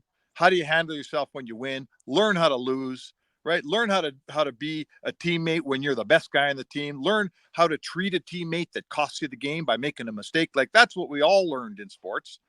But I'm going to say to you, these are participation sports we're talking about. When you get to an Olympic medal situation, man, that's a whole new ball game. Like, that's, these amateur athletes, they don't make any money. And they work and they train, and it all can come down to, a 10-second race or a minute long routine or a 80-second swim meet. I mean, it can be punishing when you work 4 years and it all comes down to a few seconds. It doesn't go your way. Oh God, yeah, I can't imagine how devastating that would be. There's no question about it. So, it's it would be brutal. There's lots of people that in every event there's somebody who finishes fourth, and we see it in swimming and in track. Like we're talking by hundreds of a second in some of those sports. I don't know if did you see Mo Ahmed today in the 10,000 kilometer men's race? How about this spec? The top 13 runners were faster this year than the winner 4 years ago. Wow. The first, they said it was the hardest 10,000 race ever, and Mo Ahmed was right there. He finishes fourth, and I don't know if you saw his post-race interview. It was epic. He's just like, man, I thought I ran a really great race. It came down to the last 50 meters. I'm right there. My legs are dead, and it's just like it's gut-wrenching, right? But like he ran one of the best races of his life. You have the top 13 guys were better than anybody who won it 4 years ago, and then you still just finish on the outside. Like, oh my goodness, that's like who you got to think if you're him and you say I'm gonna put up a better time than the guy who won the gold medal last time. You got to be up for a medal if you do that, right? Well, there's 13 guys who did it. I don't there's a study there. What happened? Like, was the race that slow 4 years ago? Was it a really slow race? I mean, I don't remember. I'm not telling you I remember it or even know who won, but that's a real anomaly for 13, 2 or 3 guys. Sure. 13 guys. That's insane for that to happen. No. Well, when I saw that, I was like, pardon? Like that is, yeah. That's pretty impressive. It just shows you how, athletes are pushing the boundaries more and more all the time in different ventures. And so like when we see that's why like when somebody wins a gold medal, like when I saw it earlier, when Summer McIntosh blew away the field by that much, I think still at times people don't realize like you look the top 13 and they were better than last time. And only 3 of them are even getting medals, for goodness sakes. Like it is ruthlessly hard. Well, and I think, Canadians had a long history of going to an Olympics, finishing 67th and saying, hey, I really enjoyed the experience. You know what? 67th doesn't cut it. When you finish 5th, I think our gymnast yesterday in the all-around finished 5th. I mean, 5th in the world. You know what? You get the ham sandwich. There's no medal for 5th, but 5th in the world is any of our listeners out there, anybody know anybody who's the 5th best in the world at anything, right? Like 5th or 6th best in the world. You make an Olympic final in track, you're the last, let's say 8 people, or swimming, you're a group of 8. I mean, just to be in the top 8 in the world is an absolutely fantastic accomplishment. And we judge on medals. Oh, you didn't get a medal. Too bad. 4th place. 4th in the world. I'm not 4th in the world in anything. How about you? Not that I'm aware of. No, not that I can remotely think of. Yeah, it's crazy, right? Like it's crazy. So I enjoy it. Like I like all the factors of the Olympics and all of that. The agony of defeat. And some people, you know what, you do your personal best, as Lorianne Muenzer said, like if you do a personal best, you can't be disappointed. Like you just did you did the best you've ever done in your life at the biggest stage, and maybe you came 4th, but you still, that was the best you're capable of on that day, which is best you've been capable of up to that point in your life. So it's pretty impressive. I could see how it'd be gut wrenching though to get that close and then be like, oh my goodness, it's brutal. But I look for it. Summer McIntosh is going to go for her 3rd gold medal tomorrow. She looked great again today. We got the women in soccer tomorrow at 11 a.m. Like there's lots of fun storylines. Track and field starting up, Spec. And I know you were the track guy. So being the long-term track guy that you were, what is the most interesting track and field event that old Spec will be watching? I don't know if there's the most interesting one. I learned to find that like the high jump and pole vault events are really cool because they're like a 3-hour game, and the competitors, they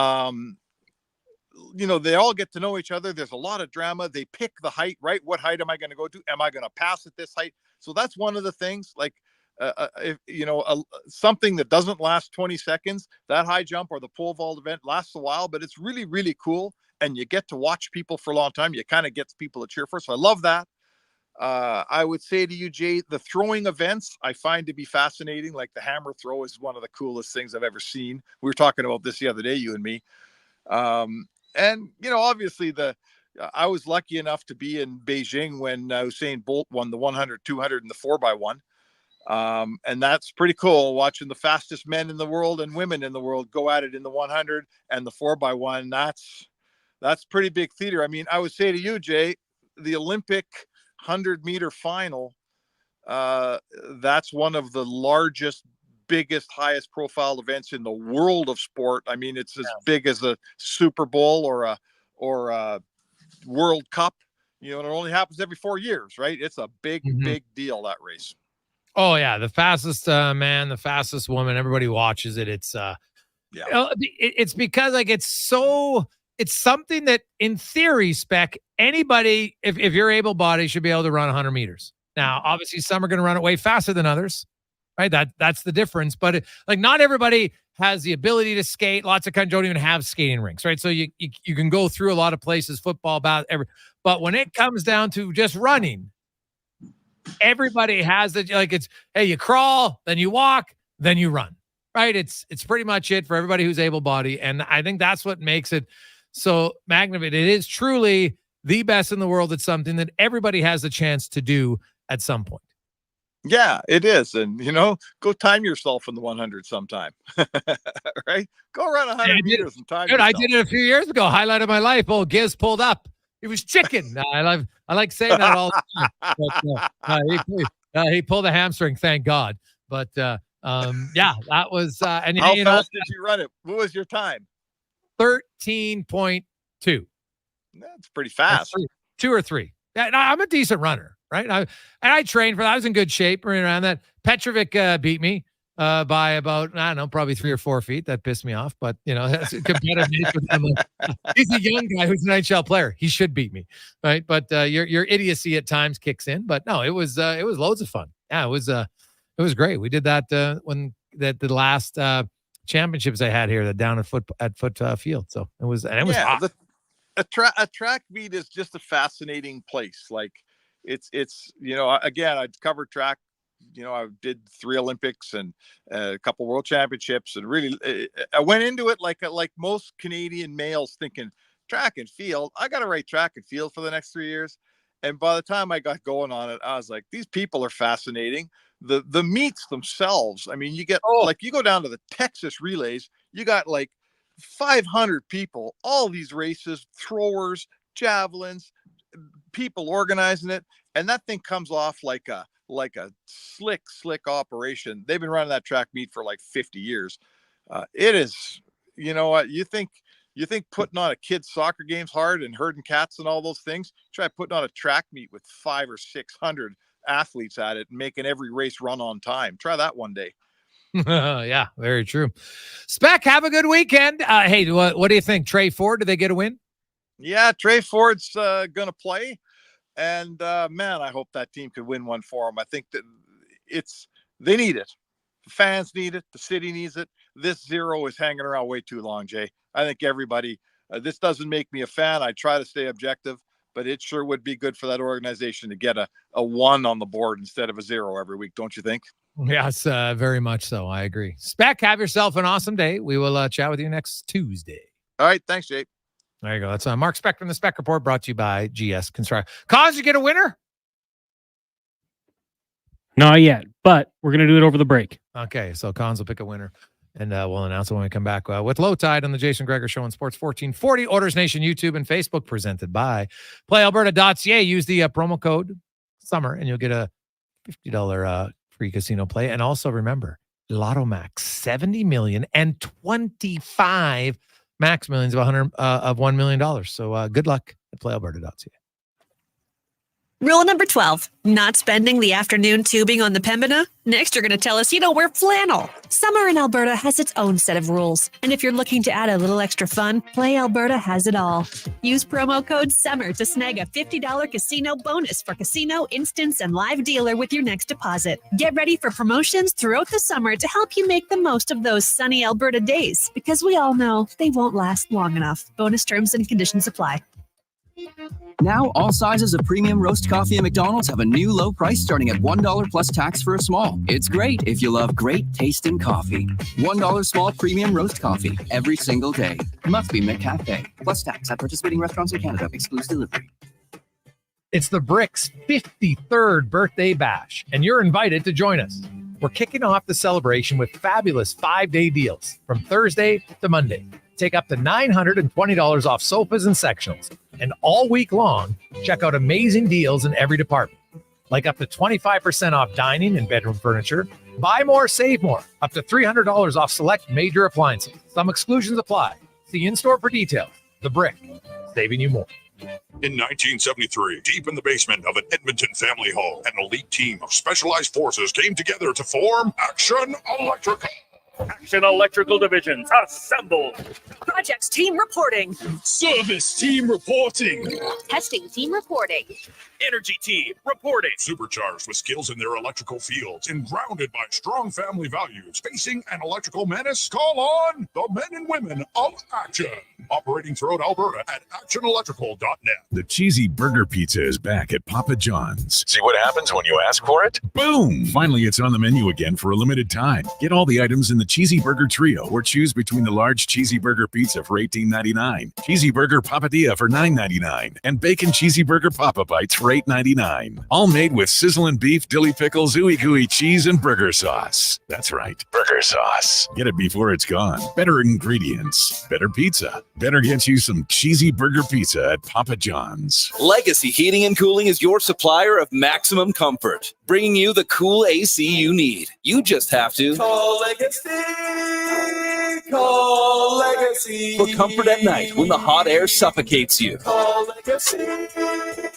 Call Legacy. For comfort in your wallet with no payments or interest for 1 year. Call Legacy. Call Legacy. You deserve comfort. Cool off today with AC from Legacy Heating and Cooling. Buying a vehicle at Sherwood Honda comes with 0% intimidation. Seriously, they want you to feel comfortable. So ask anything. There are no dumb questions. How does this car compare to that truck? Ask it. Could the payment be this much instead? Feel free to ask. At Sherwood Honda, you can ask anything without fear of judgment. Like, do you folks have a jingle? Okay, a few dumb questions. And if you have questions about car buying, it sure would make sense to ask Sherwood Honda.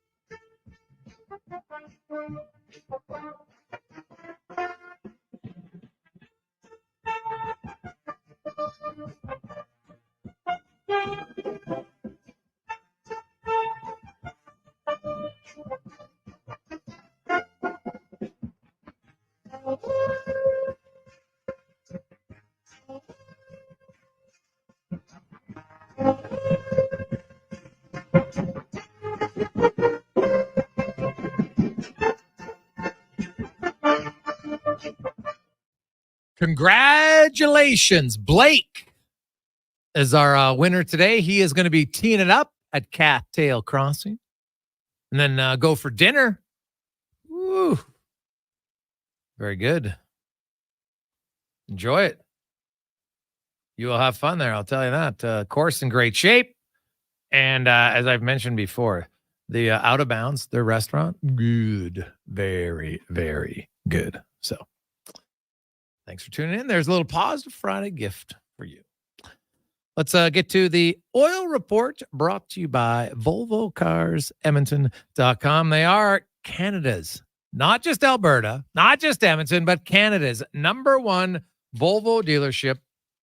13-time Excellence Award winner in sales and service. And their midsummer event is on right now where you can lease a new Volvo XC90, the 2024 version, for 0% financing. Only VolvoCarsEdmonton.com. As we welcome to the show, Allan Mitchell, the host of The Lowdown, every Monday to Friday, noon until 2 p.m. Al, do you have a favorite long weekend?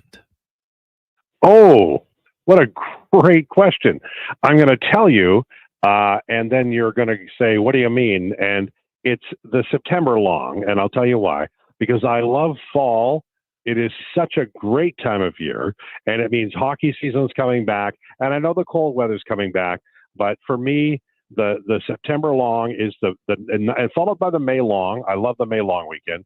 And this one is, it sneaks up on me because I think it's relatively new. Like, I don't remember this 30 years ago, but it's cool. I like it. It's fine. But for me, it's September long because you can go, on the September long weekend, if you go for a walk in the River Valley, Edmonton, or St. Albert, you'll see the leaves turning. It's just a great time of year to be outdoors. So I will say September long.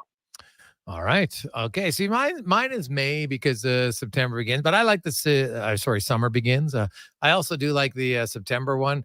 Coincides with, for a sports fan, it's crazy because there's Labor Day. That was always awesome. I also kind of liked it because it mean the busy farm summer was coming to an end. It could be a little stressful, but it was also good. And bringing the cows home, all that stuff. So different reasons why. I don't mind that one at all. It's also the other one I kind of was close to me but it was purely for food because Thanksgiving with pumpkin pie. That's a big one for me. Big pumpkin. Any turkey weekend is a good weekend for me. Turkey, pumpkin pie, man. I'm all over it.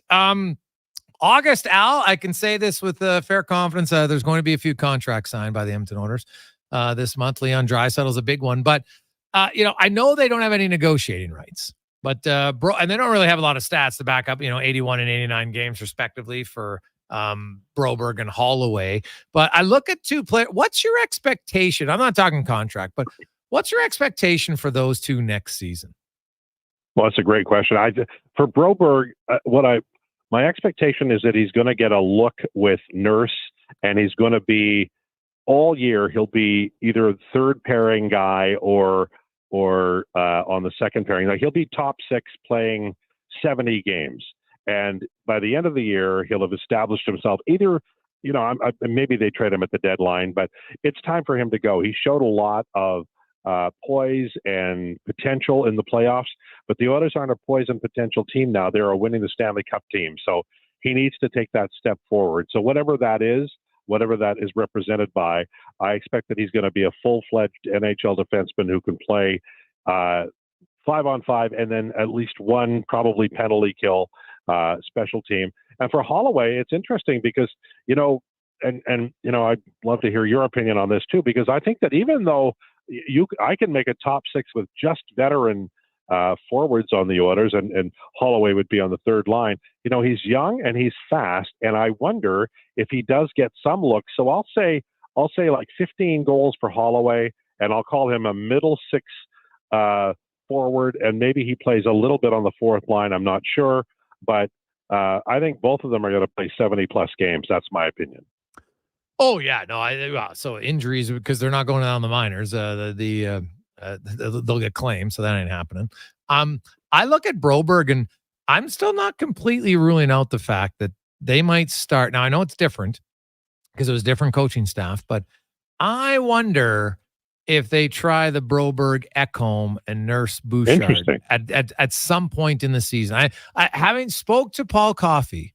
A big reason why he changed his pairings. Now, he did put Ekholm and Bouchard, so maybe it's irrelevant. And he said they were just so good. But the reason he changed up the other ones wasn't just because of how they're playing. He says there is something about, switching guys at different times, and you get a little excitement. Maybe there's an injury, but, it's a long season. If the Oilers play as well as we think, I won't be surprised at some point if we see Ekholm and Broberg. Maybe not to start, but Ekholm and Broberg, Bouchard and Nurse again. Those are two pairings I think we could see.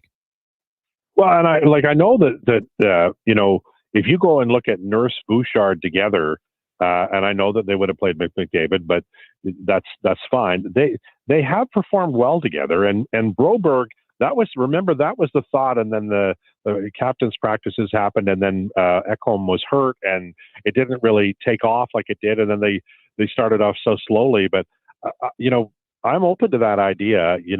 For Broberg, learning from Ekholm would be, I think, fantastic. It would be a great mentor for him. And that kid has wheels. He really does. Oh, and yeah.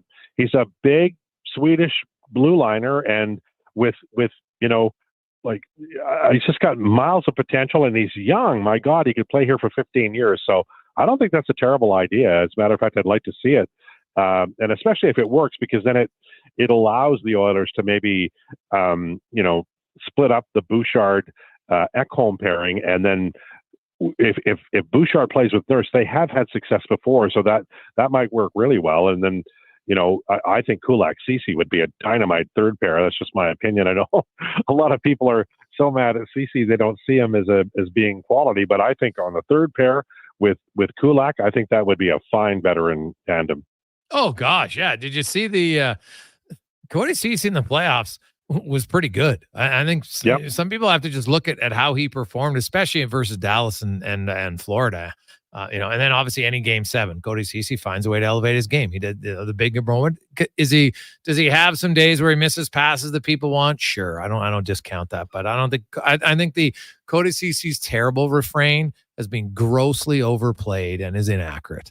And it's also been a hammer on a drum. Like, it's impossible to have a reasonable conversation about it. But if you look at CC, over a number of years, there was the year that he and Nurse played big minutes when Woodcroft came over. Like, he's been, for a guy who gets pretty much maligned every day, he's been a good Edmonton Oilers player. I think people need to re-examine that. No, I'm totally with you. Al Mitchell join us.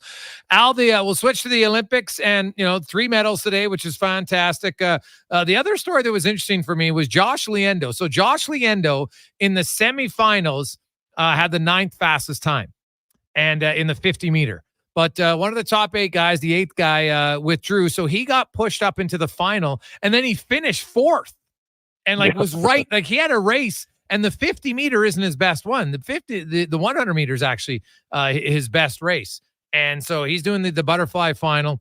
He's in that one. And you know what? It's just it just shows you kind of how close it can be. Like the difference, like we've seen finals in swimming, 100 meters, 200 meters, where the top 8 are within a second of one, it's like crazy. A second. It's crazy how like it's getting harder to win. I think people take for granted, like when you win a gold medal, like it is unbelievable, because I know I hope that in 4 years, Summer McIntosh does this again, but I'm not caring about 4 years. I just look now and I'm like, what she's doing now is amazing. And sometimes people there's always talk about, this in the future. I'm like, just focus on now. Right. And I thought the Liendo was a prime example of just how fine of a line it is between, getting on the podium and being just out of the semifinals. Well, and also it's like he's 4th fastest on planet Earth. And I know you don't get a medal for it, but that's pretty cool. And, I'm sure he skated I'm sure he swam his absolute best.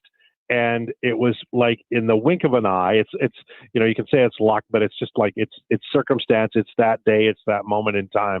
But I hope that all of these athletes who finish 4th understand that is still a hell of a lifetime accomplishment, and they should be very proud of themselves. Al, Trey Ford and the Elks, what's your expectations this weekend? Well, I don't expect them to win because Saskatchewan's got a great defense, but I would like them to compete, and I'd like to see Trey Ford play at least 3 quarters, like first, second, third. If they're way out of it, then you can, but they'll win a game at some point in time. They'll win a game, but I think, I'm sort of backpacking on what you've already said, but I'd like to see him start every game. And that doesn't mean he has to play every quarter or every down, but give him a chance and make it his team, and build a core group that you can, like at the end of the year, you can say, this is good. This is what we're building around. And Trey Ford should be the biggest part of that. Oh, without question, man. It's something that they got to give him a lot of time out. Obviously, you want to give him some support. You got to get better offensive line, no question about it. But man, I don't know why, but right now I can't trust the organization to make the right decision with the development of Trey Ford after what I saw happen last year and this year. So I need to see it to believe it before I'll believe that they're going to develop him properly. Well, this has been, for me, this is, for Elks fans, they're at the end of the road. This is the last season the Elks can do this kind of thing. I think they have to use logic and reason when they approach next season, and that should start now. It should start Saturday in Regina. I don't think they have to win the game, and I don't think they will. But play Trey Ford and look at what you have this year and project it into next year. And if you end up trading a lineman who's going to be a free agent next year for somebody who is going to be with you for 3 years, well, that makes sense to me. But it doesn't make sense to me to start the 30-plus quarterback when your season is done and he's the guy who got you at 0-7. Yeah, very true. Al, have yourself an awesome weekend, and we will chat with you on Tuesday. Sounds good, sir. There you go. That's Al Mitchell, host of The Lowdown, Monday to Friday in Sports 1440. Jason Gregor, Connor Halley. Lots of text flying in at 833-401-1440 in our E-Well inbox, your partner in power, supplying great electrical gear to Edmontonians for since 1976. We'll update you on a great day at the Olympics again for Canada. A few heartbreaking losses, fourth positions by the smallest of margins. Also coming up this weekend, the Stingers Sunday home playoff game. The Elks are in Regina on Saturday.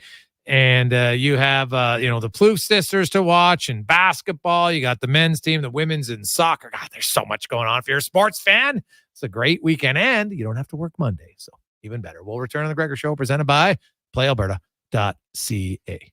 Legacy Heating and Cooling is your supplier of maximum comfort, bringing you the cool AC you need. You just have to Call Legacy.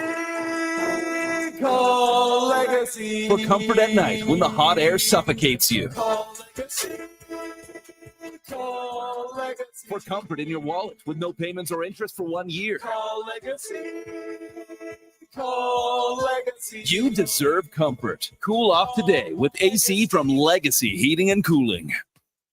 The summer road lays ahead. Your potential destinations are endless. Volvo Cars Edmonton gives you choice to match. Right now, lease a 2024 Volvo XC90 from 0% for qualifying loyal customers. Or save $7,000 on all new 2024 XC60 recharge plug-in hybrid models. All demo vehicles come with a free 10-year, 1 million kilometer warranty. No matter what you decide this summer will become, your first choice is Volvo Cars Edmonton. VolvoCarsEdmonton.com, 1205 101 Street Southwest. A premier hockey solution with a clear path for long-term development is proud to be entering its 8th season of independent borderless hockey, featuring provincial and cross-province competition with showcase style, regular season gameplay, and a strong commitment to individual skill development. It's an attractive option for those seeking family life balance. The Hockey Super League offers opportunities for both male and female athletes born between 2011 and 2016.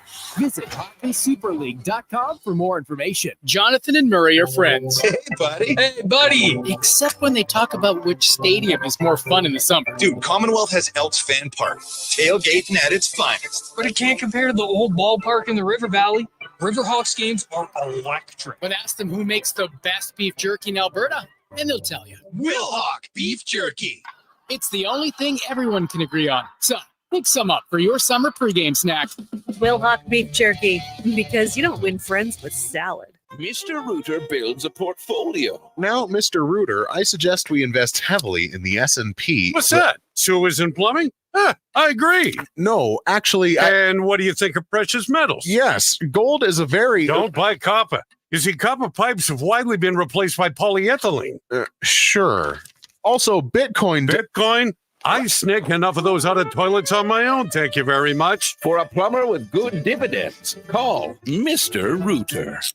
I'm Rick Showers from Noble RV. Anything that's exposed to the elements or has moving parts needs regular maintenance. And when you consider an RV, well, it falls into both categories. Lots of moving parts and sitting out all the time, which is why we hire the best RV technicians in Alberta to come work here at our new, bigger store in Leduc. Noble has giant indoor service space that can hold the biggest RVs in the world. That's right, Bob. The vast majority of our indoor space at Noble is dedicated to service and repair. You spend the summer in the great outdoors, and we spend the winter doing scheduled maintenance, so you're ready to go next season. Sounds like a year-round thing, Rick. That's it exactly, Bob. Our techs are the most highly experienced men and women in the business. We're solving problems and creating solutions every day. Whatever your used RV needs, our service team has seen it before and knows exactly what to do. And that's Noble. NoBullRV.ca.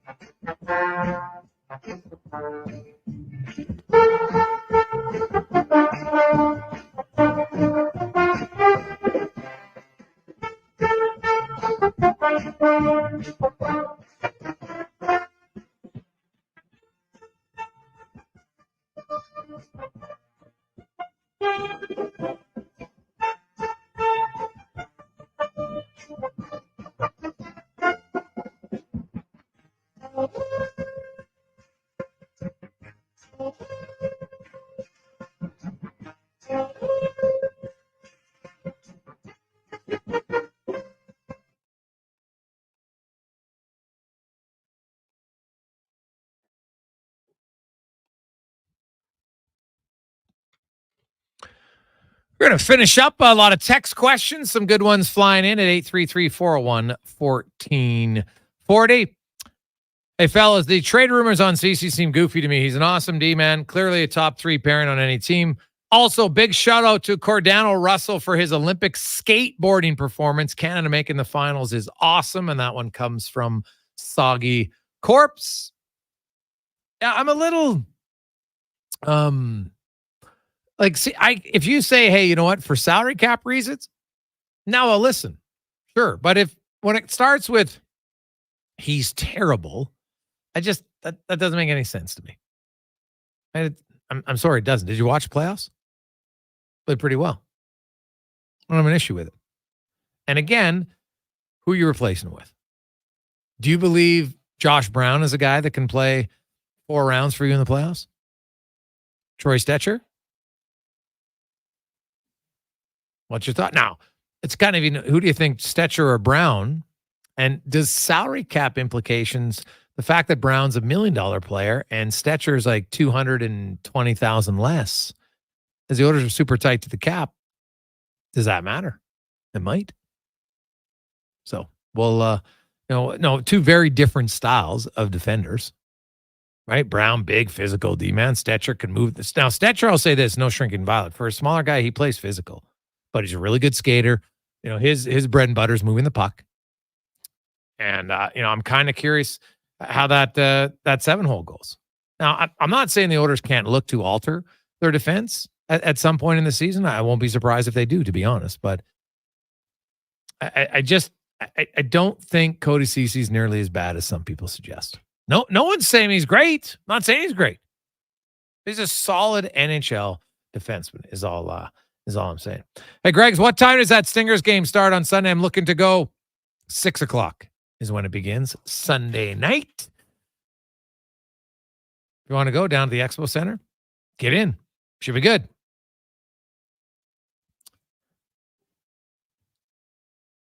Hey, guys, do you think the Oilers, this might be odd, do you think they're going to miss Fogle and McLeod on their third line? Good question. Well, they kind of... I'd have to go back and look. Like they did play, early on the year, right, on the third line, but then they had a stretch where they were playing with Draisaitl on their second line. So now, when you have Skinner and Arvidsson, you're not going to miss them in the top 6 because they're just better scorers, the 2 new guys. So then you say, okay, well, who's their third line? Dylan Holloway? Like Dylan Holloway, Warren Fogle, 5-on-5. Is it going to be that much of a difference? Probably not. I think now Adam Henrique doesn't have the speed of McLeod, but he's a better goal scorer. He plays inside more, and he's much better around the net. So different skill sets, right? He's not going to transport the puck as well as McLeod. Doesn't necessarily need to. Then it comes down to, well, if Kane's healthy, then he's in your third line. And if you have Kane, Holloway, and Henrique as your third line, that's a really good third line. Then leaves Brown and Janmark and Derek Ryan or someone else there, and that doesn't even include Corey Perry. Like the Oilers got a lot of depth at forward. Now, I know if Kane's in, you need some salary juggling. You're going to have to move somebody else. So I understand that. And, we'll see where Kane's at. Obviously, right now, he's rehabbing. He has opted not to have surgery first, wants to try to rehab everything, which is the smart play. Make no mistake about it. I understand why any player out there would opt to try to rehab things first and avoid surgery if they can. It just makes sense. Physically, everything. So I get it. Now, we'll see. And it's getting closer. Today is what? August 2nd. Training camp begins 29, like what, 47, 46 days? Because the Oilers' first preseason game is on Sunday, September 22nd, taking on Winnipeg. Then the next night, they have the double dip, one game in Calgary, one game in Edmonton. So they'll have 3 games done in 2 days. And then I think they play the Wednesday, and then they play the Saturday, I think it is, and then the following Monday, and then they're on the road for their final 2 road. So which means McDavid and Draisaitl are probably going to play a road game this year, just because their final 2 games of the preseason are on the road in Seattle and Vancouver. And I'm guessing they'll play one of those. So just food for thought on the preseason. This could be the final preseason of this many games. Because there's talk the NHL might look at an 84-game season because they don't like the unbalanced part of the regular season of not playing everybody in your division the same number of games, which I totally agree with. So why not just play everybody 4 times in your own division? And then the central teams for the Oilers, you play all of them 3 except 2 teams you play twice. This isn't hard. This is like very simple. But rather they'd say, well, they're going to use that as an excuse. Just call a spade a spade. They want to charge and get 1 extra home regular season game because they can charge way more for it. But the talk is that if they go to 84-game regular season, they're talking down to like 4 preseason games, which is probably not great for young players. But there's not many young guys making your team anyway, if we're just being truthful. That's how it goes. Hey, guys, those BMX riders doing those tricks, insane from JC. It is. It's what they can do now on a bike is absolutely nuts. Hey, guys, what if the Oilers trade Ceci for Cap and then replace it at the deadline? Does this make sense from Iron? Well, like I've said, Cody Ceci, there'll be teams interested in him for sure. They don't. And would you just trade him off? Yeah, they could do that. But again, you're assuming that there's going to be right-hand defensemen available who are better at the trade deadline. So it's a fair question, but I'd have to look deeper and say, okay, who are guys that are probably pending UFAs, right-shot defensemen who potentially could be available at the deadline? That would be the question. On behalf of Declan Kruger, Connor Halley, I'm Jason Gregor. Have yourselves a great weekend. Please don't drink and drive. Don't be inebriated and drive. Enjoy the Olympics. Enjoy the Elks. Enjoy the Stingers. We will talk to you on Tuesday. Have a great long weekend. Here's a Conman Sports 1440 update brought to you by PlayAlberta.ca. $70 million up for grabs tonight. Get your tickets at PlayAlberta.ca for Lotto Max. Good night. This is a Sports 1440 update. Canada picked up 3 bronze medals today at the Olympic Games in Paris. Kylie Massey getting the bronze in the 200-meter backstrokes. Sofiane Mathot winning in trampoline, and on the tennis court it was Felix Auger-Aliassime and Gabriela Dabrowski winning mixed doubles. Summer McIntosh finished second in the 200 IM semis, while fellow Canadian Sydney Pickram finished 5th. Both will compete tomorrow in the final just after 1 o'clock. Canadian men's basketball team defeated Spain 88-85, clinching top spot in Group A, and the women's 3x3 team fell to 3-3 on the tournament with a pair of overtime losses to the United States and Spain, both on buzzer beaters. In the CFL right now, scoreless between the Ticats and the Alouettes. That one in the first quarter. The Elks will take on the Riders tomorrow at 5 o'clock. And Vernon Adams of the BC Lions avoided a long-term injury, listed week to week after he went down in the fourth quarter of last night's loss with a knee injury. In the majors, the Jays and Yankees currently in a rain delay. That one expected to get going at 6:30. We've also got the Brewers leading the Nationals 3-2. Royals up on the Tigers by that same score, and the Pirates trail the Diamondbacks 5-1. CEBL playoffs right now. Scarborough leads Ottawa 41-30. That's in the second. Later tonight, the Surge of Calgary taking on the Winnipeg Sea Bears. Tip off 7:30. The winner of that one comes to Edmonton to take on the Stingers. That'll do it for us here on the Jason Gregor Show. Coming up next, we've got another edition of Turn Sports. I'm Connor Halley. This has been a Sports 14.